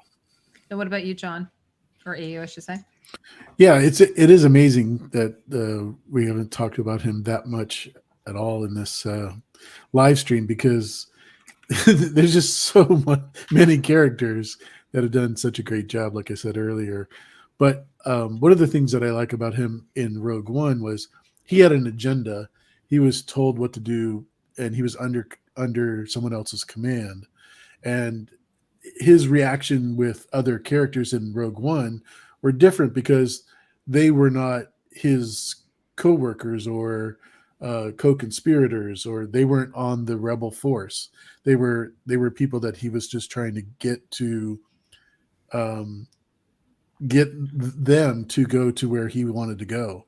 And they didn't necessarily need to work with him. Whereas in this show, he needed everybody's help for anything. So it was a totally different dynamic of his character. And that's one of the things I liked about both the series and the movie, is that he always had an agenda, and his interaction with the other characters were the story. Mm-hmm. Yeah, I think the sort of roadblock that I had with relating to his character in Rogue One was the fact that we're following Jin's character, and we're meant to sympathize with her, and he's very much in opposition for much of the film to what she's trying to do. Sure. And so it was kind of like, I think my reaction to his character in the movie was kind of like, come on, guy, get with the program. And but then you go through this show and you see things from his perspective and what he's gone through, and it does add another layer to when you go back and watch Rogue One. And I'm especially looking forward to once we get season 2 and seeing what leads him up to that moment. And then it'll be time for marathon viewing. Totally, like watch, like start to finish kind of thing. Yeah. I actually I love the relationship he has with actually the way that he inspires the Andy Serkis character, because the Andy Serkis character has this idea that he only has to finish off a certain amount of days and then he's gone. So he doesn't want to mess with the program, kind of thing. But when it becomes clear that he will likely just be added, sent back to another level or what have you. But he's been planting the seeds in his ideas. So it's like he's like a leader, but in a way, he also inspires other people that he sees as leaders. So I think that's really, he elevates people, which is a kind of a superhero kind of power in a way. What do you both think of that? I think that's part of why I respond so much to the character of Kino Loy, and because as you can see in that moment when he's giving that speech over the intercom and he's looking at Cassian and saying his words, and then and again, this is a situation where Andy Serkis is the one giving the big speech, and poor Diego Luna has the task of just communicating so much just through his facial expression. And you see the impact that it's having on him, knowing that he's inspired this man. And before he went into the prison, he wasn't anywhere ready to commit to any cause. But I think it's through that experience and seeing the effect that he can have on others that finally like flips that switch in his mind. So, and by the way, as long as I'm talking about Andy Serkis, one of my favorite moments for him is when they go back into the cell block after sort of making the realization that nobody's getting out, and you just watch while everybody else is talking in the background, Andy Serkis is, turned to the back wall in his cell, and you just see like every bit of resistance that he's kind of put up within himself against trying to escape. It's all like melting away because he realizes he's never getting out, but he's caught between, that his only escape really was to go through the system, because he can't escape because he has no way to get out because he can't swim. So it's just watching that fade away and realize that his only option is to lead others to their escape, to their salvation. And then the way that all explodes and him yelling out, and nobody is getting out, and it's so brilliant. Sorry, I could just rave for days about his performance. Oh, it's absolutely amazing. What about you, AU?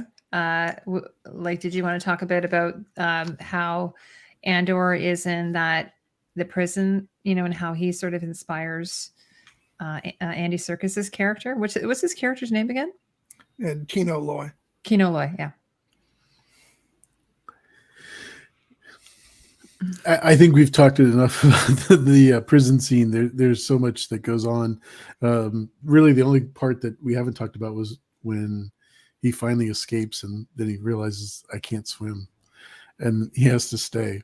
And I can't understand for the life of me why they didn't say, "We'll just jump in. We'll pull you to shore." It's like they're not moving fast. So, yeah. I kind of think that what maybe John was saying, perhaps he found another way off. Maybe there's a lifeboat, or maybe there's, they would have had some kind of, way of getting off there, I think, in an emergency, right? Well, I will say that as far as like them not saying, like, come with us, we'll help you. First of all, Andor is just completely caught off guard when Kino says this. And then, he and Melshi are subsequently like knocked over the side, before they can even really. They're all lemmings, right? They're running off. They're lemmings, yeah. Yeah. So actually, I have to say, I was surprised as many of them could swim that could, because unless you're on a planet that has a lot of water. I was going to say they don't all live on Tatooine. They don't all live on Tatooine. I mean, there is water, I think, on Helix. Is it called? What's it called? The other Felix? What's the name? Ferrex. Ferrex. Sorry, there is water on that planet, I believe. So yeah, I feel like they would have said, we got you. We'll figure something out. But I just don't think there was enough time to react to it before they were knocked off the edge. Yeah. And as for Kino, I don't know. Does he, does he mount some kind of, last stand, with nowhere to go, or does he go in search of some kind of transport? I think the fact that we didn't see him die leads me to believe that he might show up again. I hope. Fingers crossed. I mean, the only exception of this is Stannis. I still say to this day, I didn't see Stannis die on camera, but somehow he's dead. So I could be wrong there, but we didn't see him die. So I'm not going to go down that rabbit hole. No, I know, but there's still some hope for that. Who else haven't we talked about that we should talk about? Anyone else? Well, how much have we talked about Mon Mothma? Because just a little bit. Just a little bit. I mean, I absolutely love Genevieve O'Reilly's performance in this, and it just felt like somebody just needs to take Perrin out. Dear God. He's just like, and from the moment we meet him, it's like just the line, does everything have to be so sad and boring? I immediately was like, nope, I want you to die. So is that her husband? Who is that? Yeah. Well, I'm almost thinking, like, I'm wondering if they had an arranged marriage. Like, did they talk about Oh, how yeah. they get together? Yeah. Well, you Yeah, saw true. the way that their daughter was She's in some, arranged, I guess. So, yes. yeah. And then she's in sort of like, it's funny because she's in that group. It's almost like a bit of a cult or whatever. Like It's almost like an, the Girl Scouts for their the Girl home Scouts, like planet. an order, but it sounds Yeah. like it's sort of fundamentalist a little bit. Some type of fundamentalist order. So like if you've read 1984, there's like a group of women, girls, that sort of form together and under a totalitarian. I think they're called like the Virgins or something. I can't remember exactly what they were called, but it's sort of like that. And in a way, they're almost like the children of the Nazis that sort of report on and sort of like, so the mom is sort of like, I've got this daughter in this weird little order. I've got my husband who, I can't really even trust at all. So she's sort of really isolated in a way, with the exception of her cousin, I guess. It's her cousin. Yeah. And so, they're having all these conversations, sort of these quiet little conversations, knowing that, at any time, anyone could, rat her out, I suppose, or, what do they call it? Turn her in as a dissident. I suppose she would be considered. Yeah. And also want to mention her childhood, what do we say? Friend? Yeah. They are just old friends. Played by the great Ben Miles, who's been in lots of stuff. That's a thing. Like, I was like, crap, he's in this. It's like some prestige British drama. That's again why it kind of reminds me of like a Jane Austen, because you go around, you hire all of these great British actors, and it's like, there's all the, there's the action sequences, but then you've also got the political intrigue that's happening on this level that she's doing.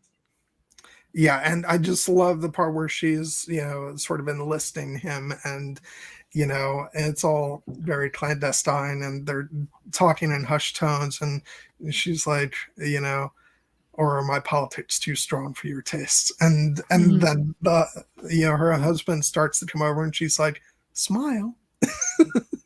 And yeah, it's so great. I love. Maybe she'll murder her husband in his sleep. Maybe that's what will end up happening. Because she ends up, we don't see him in Rogue One, right? So, well, she does like plant the seeds to frame him. Okay, where the money's gone. So that's maybe true. They are, yeah. I guess they are his gambling habits. Oh yeah, that was interesting. I thought that was pretty fascinating, because we know that that her limo driver is is a spy. Empire plant, yeah. Yeah, and it, again, it reminds me of like World War II. You sort of like, even like what do you call it? The Sound of Music. You never know who's going to be a Nazi sympathizer or a rat or whatever, and then you, like, as somebody who doesn't want to get into politics, you never know, like, someone could just turn you in at any time. Or I don't have enough of a nuance about this, but I think you guys know what I mean, right? Mm-hmm, yeah. Totally. So is there anything else? Like, we're coming up on almost 2 hours. Is there anything else you guys want to add before we wrap things up here? I mean, we mentioned it as far as like the performance by Stellan Skarsgård, but I do want to talk a little bit about that scene where he's talking with the with the spy, that he's worked into the ISB. And the guy comes off the elevator and says he wants to come out because he's got a family now, a child. Yeah. That was great. It's so great. Just, I mean, that entire speech is just so, like, it chills down my spine, because it's so thrilling, because, and I said this before, but I just feel like we don't we've sort of been trained not to expect stuff that good in Star Wars. And it's just it was so great, and just the fact that this poor guy thinks he's gonna talk his way out of this and have a nice peaceful life. It's like, no, dude, you're trapped. You're not going anywhere. What made me curious about it is I wonder, like, obviously Cassian hasn't done the vow or whatever. Do we know how that happens? Like, when you make a vow, do you sign something? Do you do a blood oath? How does that even work? It sounds like it's a pretty big deal. I think it was all very private, and they all decided to do this one thing, and they were committed to do it to the end. And yeah, I don't think it's contractual nothing now, official, because I don't know who would enforce that. Exactly. Well, clearly Luthen, his character is holding him to it. The Stellan Yeah. Skarsgård character is saying, "Nope, you're sorry, not out of here." It's kind of like the mob, you're like, "Nope, you can't leave the mob. You're in the mob." Exactly. Mm-hmm. They pull me back in. They pull you back in. Exactly. and then so before we wrap up, so so then Cassian, who originally was just sort of a gun for hire, he was doing this as not a mercenary. Would it be a mercenary? A gun for hire, for pay. They're like, we're going to get rid of him. We got to get rid of him because he's like a loose end or something. We got to kill him. So this is the plan, right? Is poor Cassian. He's got all these people trying to kill him, which in a way is kind of good because it kind of all canceled each other out. But at the very end, he's like, I want to join you. And what do you think is going through the Stellan Skarsgård's mind at that moment? I think that's exactly what he wanted. And he sort of goes through a moment of panic when he's enlisted Cassian, and then he realizes, oh shit, I wasn't careful. I've left a loose end. And that actually was really interesting because, again, like the writing on the show is so great. So you've got, you would think that Luthen should be, based on what we see at first, a quote unquote good guy, but he's also willing to go ahead and order the death of this guy that, he brought in just because, they can't completely trust him and he knows too much.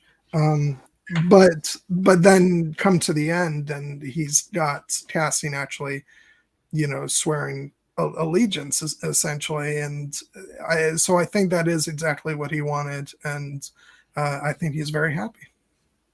What about you, AU? What do you think? Yeah, I think he wanted him all along, but once he realized that he made it, he's a little bit better than what even he expected, he definitely agreed with it because literally he was there to kill him. He was at Ferrix to kill him with Faye. So when they couldn't succeed, even with the help of the Empire, which isn't always the best, people to execute a plan, but he couldn't do it. So it's like, oh, now you tricked me, and I really can't go wrong by saying yes. There's no way. By the way, speaking of like the attempting killing, what do you think about the relationship between Val and the other girl, Cinta? What do you think is going on there? That's a pretty complex relationship.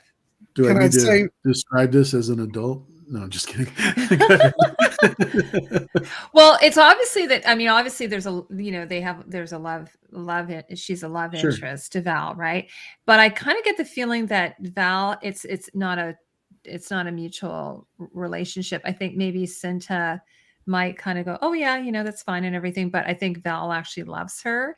And, so there's that scene where she comes in and Cinta has a job to do. She's like, she's on mission and they haven't seen each other for a long time.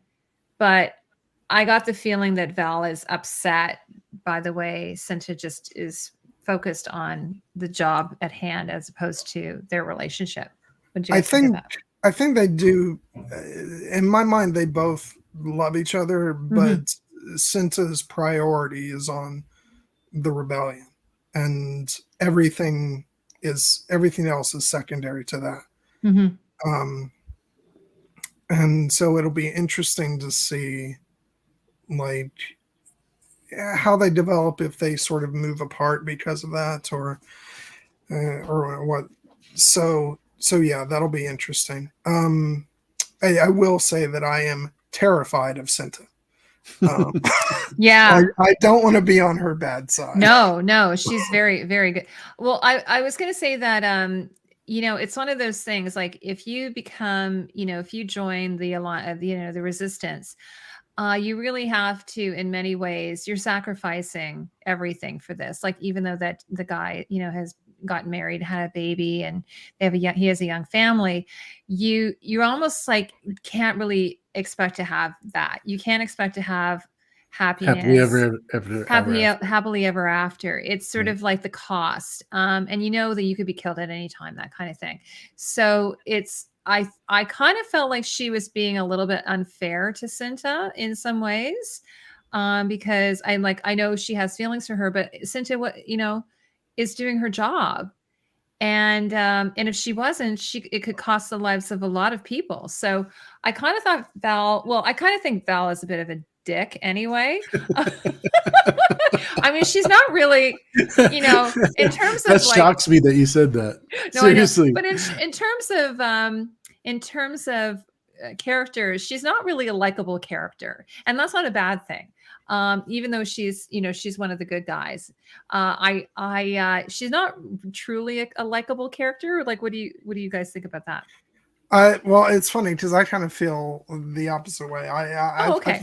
I feel a lot more for Vel than Cinta, because I feel like I get where Cinta is coming from, especially since her family was killed by stormtroopers, and like she has a lot of reason to be like she's gone through trauma, and so I get why she is the way she is, but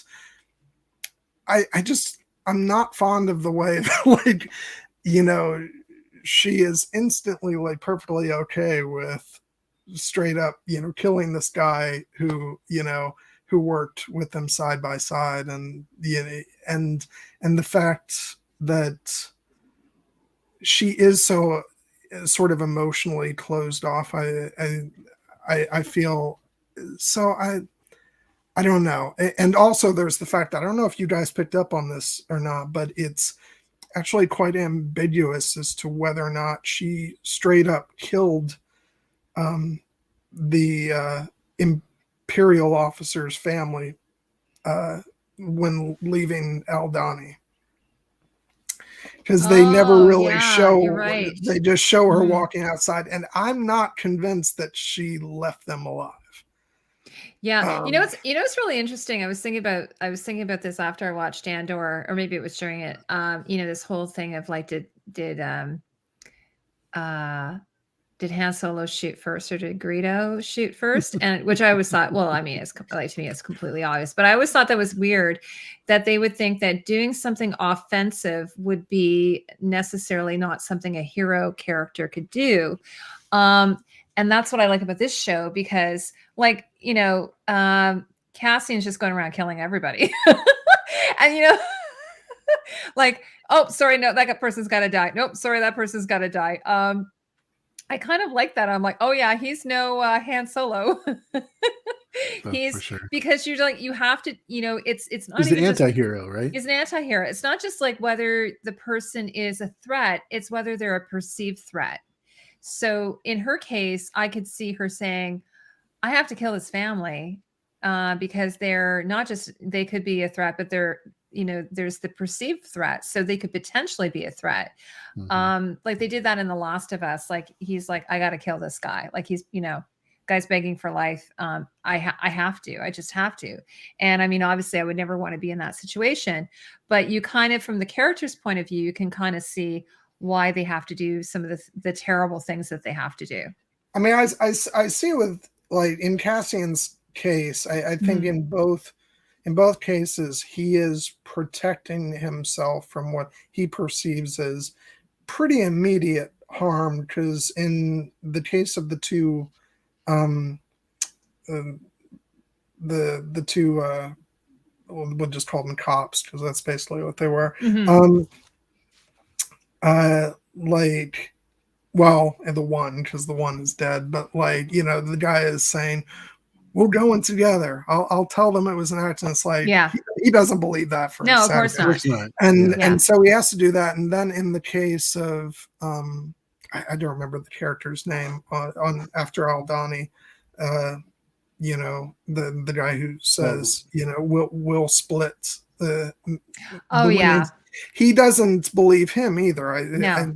I think he's like, no, this guy's actually going to kill me, either when after we escape, or he's going to kill me right now if I say no. So in that case, I feel like he's doing that. I kind of draw the line between that kind of thinking and I'm going to, I'm going to kill his family because they, might be able to visually ID, some of us. I understand the danger with that, but it's just, for me, Vel is more, she has a bit more of she's more conflicted emotionally for me than Cinta is. Cinta is very much like, this has to be done. I'm doing it. End of story. And so, and like I said, I understand why she is that way. It's, it comes off as reasonable for me considering what she's gone through in her life. I don't think the actions she takes are reasonable, but it's reasonable how she gets there. So for me, Vel she's the more likable character for me just because I see her struggling with certain decisions. Yeah. But that said, like, they're both phenomenal characters. I really like them both from that standpoint. I don't know how I feel about some of the stuff Cinta does. And like I said, I would not want to be on her bad side. Yeah. John, what do you think about that relationship with Val and Cinta? Just another layer of this story that you have, that what is their perspective, and what, why are they doing this? And then, with any relationship, you've got problems, right? So this is this is like the worst way to have a love relationship. So yeah, I thought it was very well done. I'm not always for forcing, different relationships in a show, like Luke and Leia, or Han and Leia, you know what I mean? But this is the most tense situation human beings can be in, where they're being persecuted, and how they're trying to overcome a galactic empire, not just a local or a regional prime minister. I kind of liked, actually, instead of like giving like, Cassian a love interest, the love interest for him was his mom. I kind of like that, just putting, like having like, let's put a love story in here. I didn't find like the one with Val and Cinta too distracting. I thought it was just like sort of a note, like it wasn't like, okay, this is overt. I was just trying to perceive like, what is going on with, what's going on there with that dynamic? Because as I mentioned, it's sort of like, with this, once you join for this type of thing, I mean, probably the French Resistance would be a parallel to that. It would be very difficult to have any other kind of normal life, or, because your life is always in peril. You're always at risk, and not just your own life, but the lives of others. Many others are at risk. So it's the stakes are really high, I guess is what I'm trying to say. I do like the fact that, we're given the strong impression that Cassian is very much, he would consider himself a ladies' man. He's and well, he's very dapper. Like his outfits, he looks really cool in the show, right? And so he's kind of like, even under these circumstances and how stressful everything is, and he's just met her, but he's doing the kind of flirting thing with Cinta. And then you've got Vel going, you can dress yourself, or stay focused, Clem. I know. Yeah, that was really funny. What do you think of the lightsaber on the wings of this? I mean, that was something we've never seen in Star Yeah. Wars. Yeah. What did you think of that, John? I'm not sure I caught that. Was it on the wings of the lightsaber on the wings of the plane? Yeah, so he has a ship, and the kyber crystal he has powers the lightsabers that are on his ship, and they come Yeah. out of the wings. Mm. So he literally, basically, was going to be caught by the Empire, and That was such a great scene. yeah, they were going to tractor beam him into the cargo, and he shoots out these missiles from the back of his ship, and it's a cargo ship, so they're thinking that's not possible, right? Okay. So it destroys the tractor beam, and then he takes off and lights up the lightsabers, and literally just tumbles into the TIE fighters that are coming at him, and literally destroys them instantly. I didn't catch that that's what that was supposed to be, but wow. He's Okay. kind of like it's funny, his character is kind of almost like a Bruce Wayne. He's like Bruce Wayne, like he's a dealer, and then he's like, but well, a lot of people online think Yeah. he is a Jedi. So Oh, interesting. But Yeah. he would have had the money though to modify his aircraft. Sure. yeah, I think I tend to think that he comes from money and he's collected a lot of stuff, so he might have collected Jedi artifacts, which plenty of those laying around after Order 66. Yeah, well, they show a lot. They show he has like some statues and armor and stuff like that in his collection. Yeah, from Starkiller. Yeah. Yeah. But that's what I thought. I thought, oh, he's had this. He probably maybe has a queue that he goes to, and it's like, okay, I need my spacecraft. Just like Rey did, with her salvaging stuff from, Yes, exactly. Yes. But no, I just love his whole, everything he does. Like when we first see him coming back to Coruscant, the way he applies, the makeup, and then he gets himself into character, and all that stuff. It's just great and it's really fascinating from a character perspective, because I think that he's portraying himself as the thing that he hates. You actually listen to some of his lines when he talked about, like, it's hard to think about, this and that, when we're surrounded by so much beauty. I think he's really, embracing that sort of, what's the word I'm looking for? Like the attitude that he feels like so many people in the universe have, of just not, not only not thinking about the horrors that are going on, but making a, like trying to sell that to people as well. This lost language isn't sad. You get to make up your own, when you look at it. And it's just, so I think he's very much playing at, his whole performance is like a critique of everything that he hates. Yeah, he's putting on a role, like he's acting in a role, like including the makeup and the hair and the costume. Like it's like he's doing a Shakespearean performance when he does that. And anyway, I think it's such a great show, and actually just having a conversation with you guys just really has made me appreciate it even more, getting your perspective on everything. I hope that you both have enjoyed doing this with me tonight. Oh, it was so great. Thank you so much for having me on. Oh, we'll have to do it again. Like, so you were saying there's one more season, but we don't know the date on it or what have you. Lots of good shows out now, though. That's this is we one have Mando thing. coming up on Mando's March, coming out. Pedro Pascal is like the most popular person on the never on see TV his right face. Yeah. No, actually, someone was saying, and I thought this was really interesting, that Pedro Pascal and Diego Luna are like two Latin actors that are starring in big projects. So that's pretty cool. Like just from a perspective of typically these roles would be given to Gringos. Why Anglo-Saxons? Exactly. So it's just nice to see, these roles are going to them. I think Diego Luna is a producer on the show as well.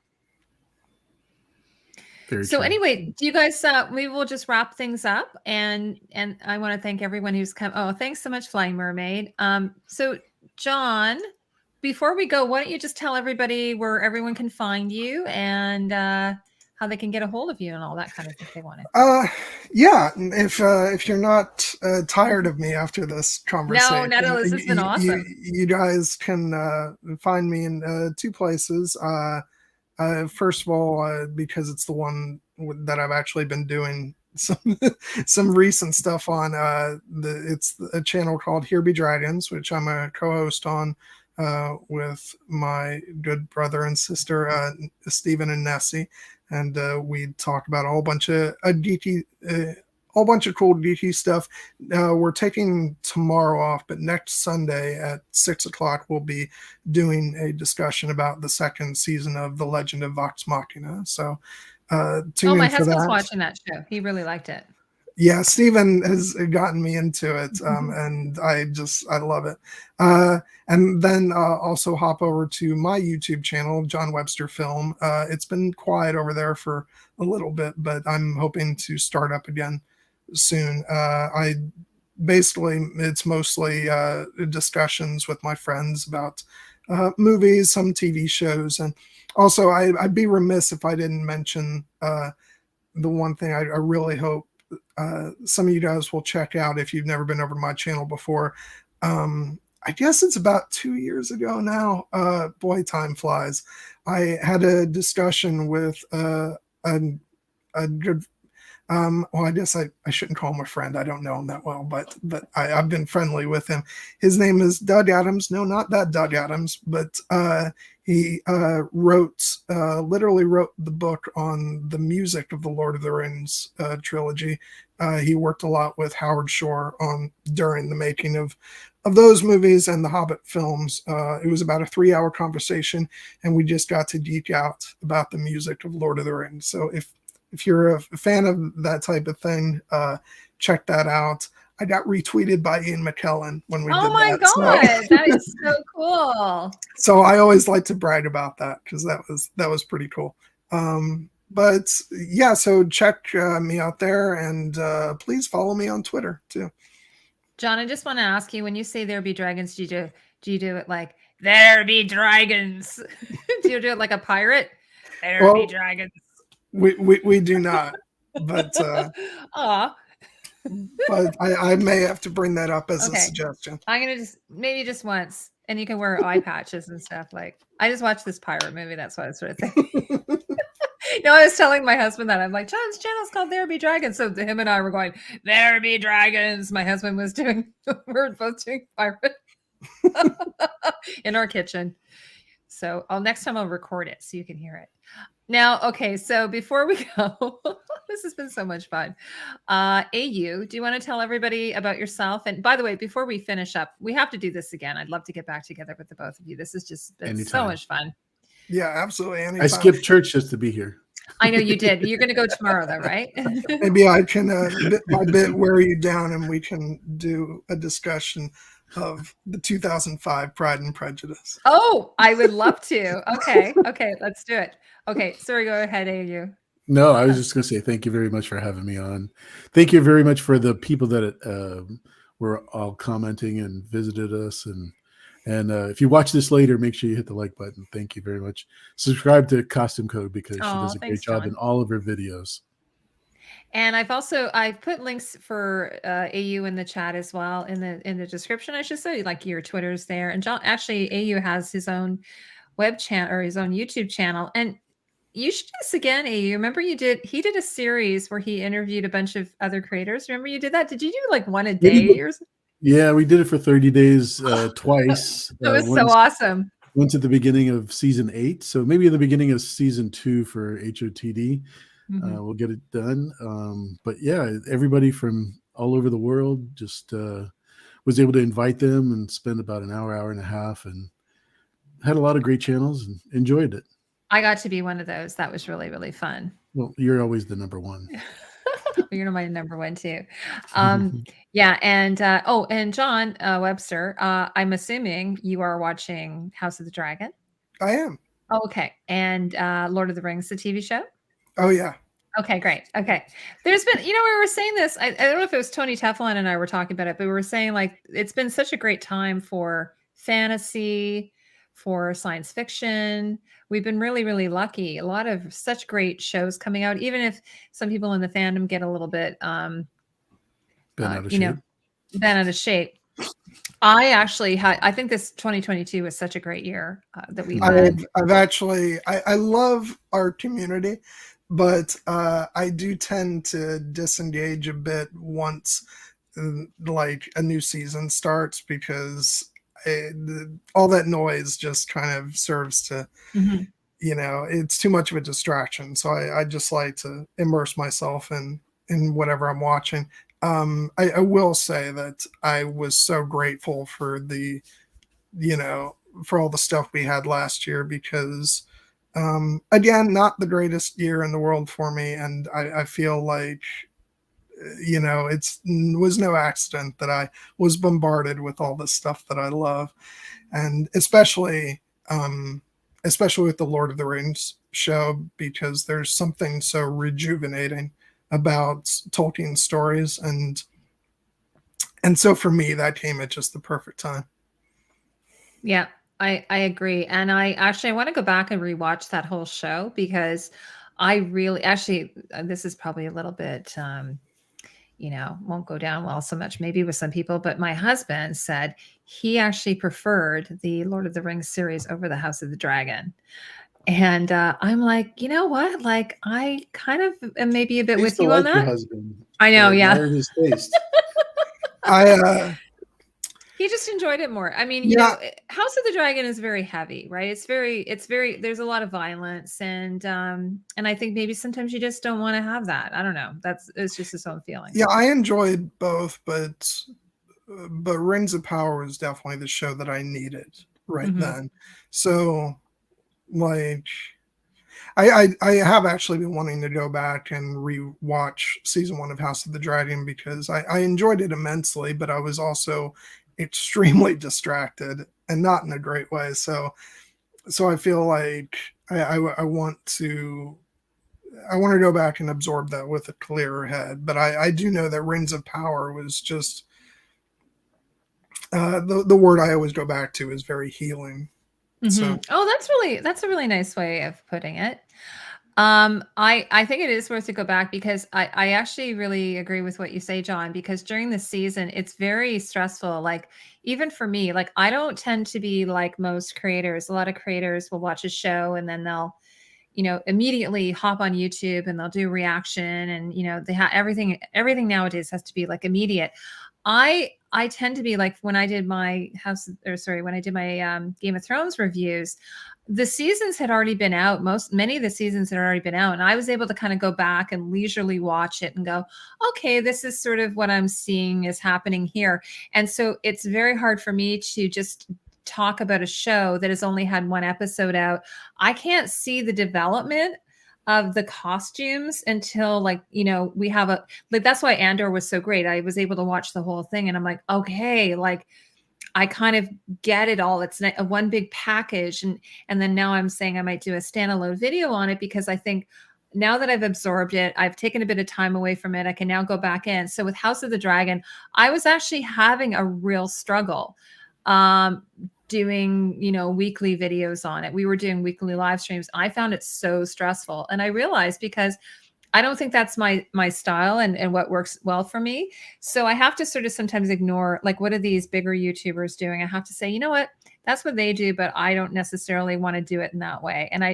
And so when we get the next season, I'm not going to do it the way I did, which was weekly reactions. I just found it too hard. And like you say, I had to kind of pull away, at least on social media. I had to pull away, because I was finding I was really not enjoying it. I wasn't enjoying it. And I'm like, this is terrible. Like, I should really be able to just watch a show and enjoy it and have a good experience with it. Yeah, it's like supposed to be fun, right? It's supposed to be fun. And it wasn't. Yeah. It got to the point where I'm like, this is just a chore.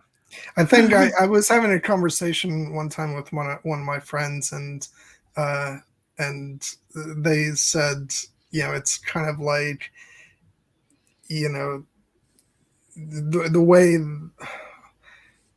their reaction to like being on social media is sometimes, especially like during all this, was, I love you guys, but shut up.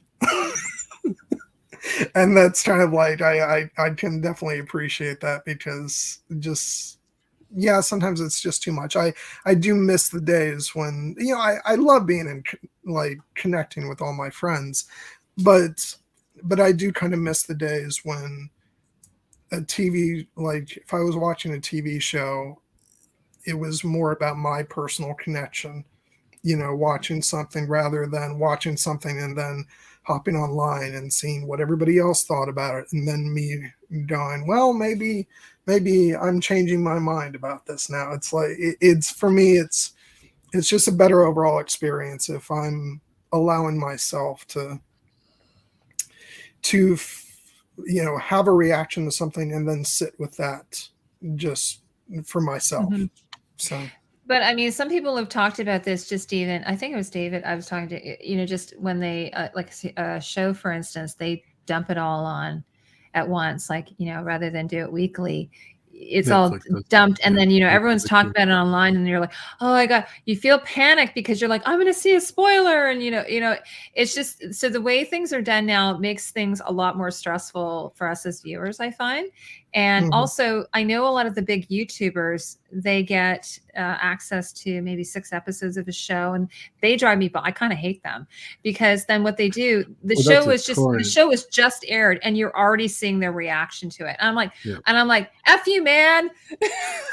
I haven't, like I remember one time I was watching Outlander, and I saw a spoiler by a major or like publication, and I was so mad. I'm like, dude, like the episode just aired and you just dumped a major spoiler. So it, like, sometimes I have to kind of just stay off social media during those times. Well, you just gone and said another magic word. If you ever want to talk Outlander, I'm here. Oh yeah, we should. I'd love to. Outlander and Pride and Prejudice. Yeah, there we go. Combination. Yeah. Yeah. Well, anyways, thanks. And I'm like, AU knows I'm like this. I go off on tangents. So I appreciate you both putting up with me as always. And we should find another show to talk about at some point soon. Absolutely. Hopefully. Keep in touch. John, I always love having you, AU Packmule, John, and John Webster. It's been so great having you on. Like, just so great to getting to know you and all that. Like, and I'm glad we really connected on Twitter, because this has been such a pleasure for me. I just want to say thank you, because I feel like I've been grinning the whole stream, and that's nice for a change, because things have been hard lately, and this was just so much fun. So thank you. Oh, it's my pleasure. Anyway, so thanks everyone for coming, and I hope you all have a lovely Saturday evening. Tomorrow's Super Bowl Sunday. It's kind of a big deal. I don't do anything for it, but I know a lot of people do. So I hope you have a wonderful Super Bowl Sunday. If you're watching The Last of Us, the episode was out yesterday, so you can go and watch that. And if you haven't seen Andor, it's on Apple Plus. I highly recommend it. Disney Plus. Okay. Totally worth watching. All the episodes are out now, and hopefully we'll get a season 2. And what was I going to say? For my channel, what I'm going to be working on, I should just give a little teaser. I'm going to be working on a Who Did It Better video. This is going to be very controversial. House of the Dragon costumes versus Game of Thrones costumes. So that's going to be my next video. It's going to be a fair comparison. I'm going to do a comparison season 1 to season 1. Yeah. Who did it better?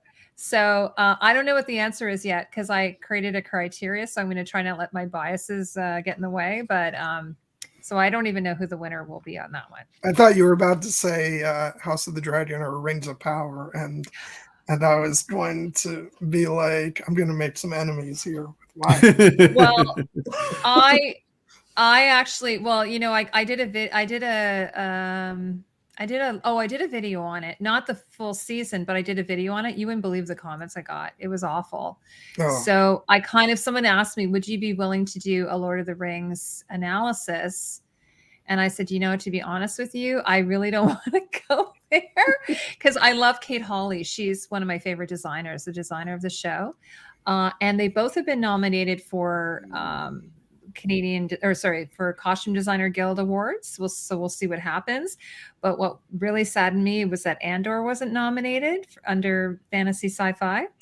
And so I was interviewing this designer today, and I said to her, listen, can I just ask you, I won't say who she is, but can I just ask you a question? Do you know why Andor wasn't nominated for costumes? And she said, well, it's possible that the designer isn't a member, but she goes, oh, no, he is a member. He is. So she said she had never heard of the show. So it's possible the studio didn't promote it to them. And because I said to her, this is my humble opinion, and I'm saying this here, I think the Andor costumes are better. Oh, maybe I already said it, than Lord of the Rings and Game of Thrones, or House of the Dragon, I should say. So that's my opinion. And if we were really to compare them on a technical level, on a design level, I think that Andor would probably win. But unfortunately, I think the problem was that the word didn't get out. So we'll see what happens with the Emmys, because I'm really hoping that Disney Plus pushes it out and tries to get it recognized, because it's like basically the guy who designed it, he's a movie costume designer, and it's like 10. How many episodes is it? 10 episodes. It's like 10 little movies that he's done. Well, it's probably like the Avenger series or DC. They're just not going to get the cred that other studios are going to get. I know. Yeah. Okay. Well, anyways, everyone, thanks so much. And I really appreciate you coming in tonight. Good to see you, John. And if you're watching this on the replay, have a lovely evening. Take care, everyone. Thank you, Heidi. Bye. Bye-bye.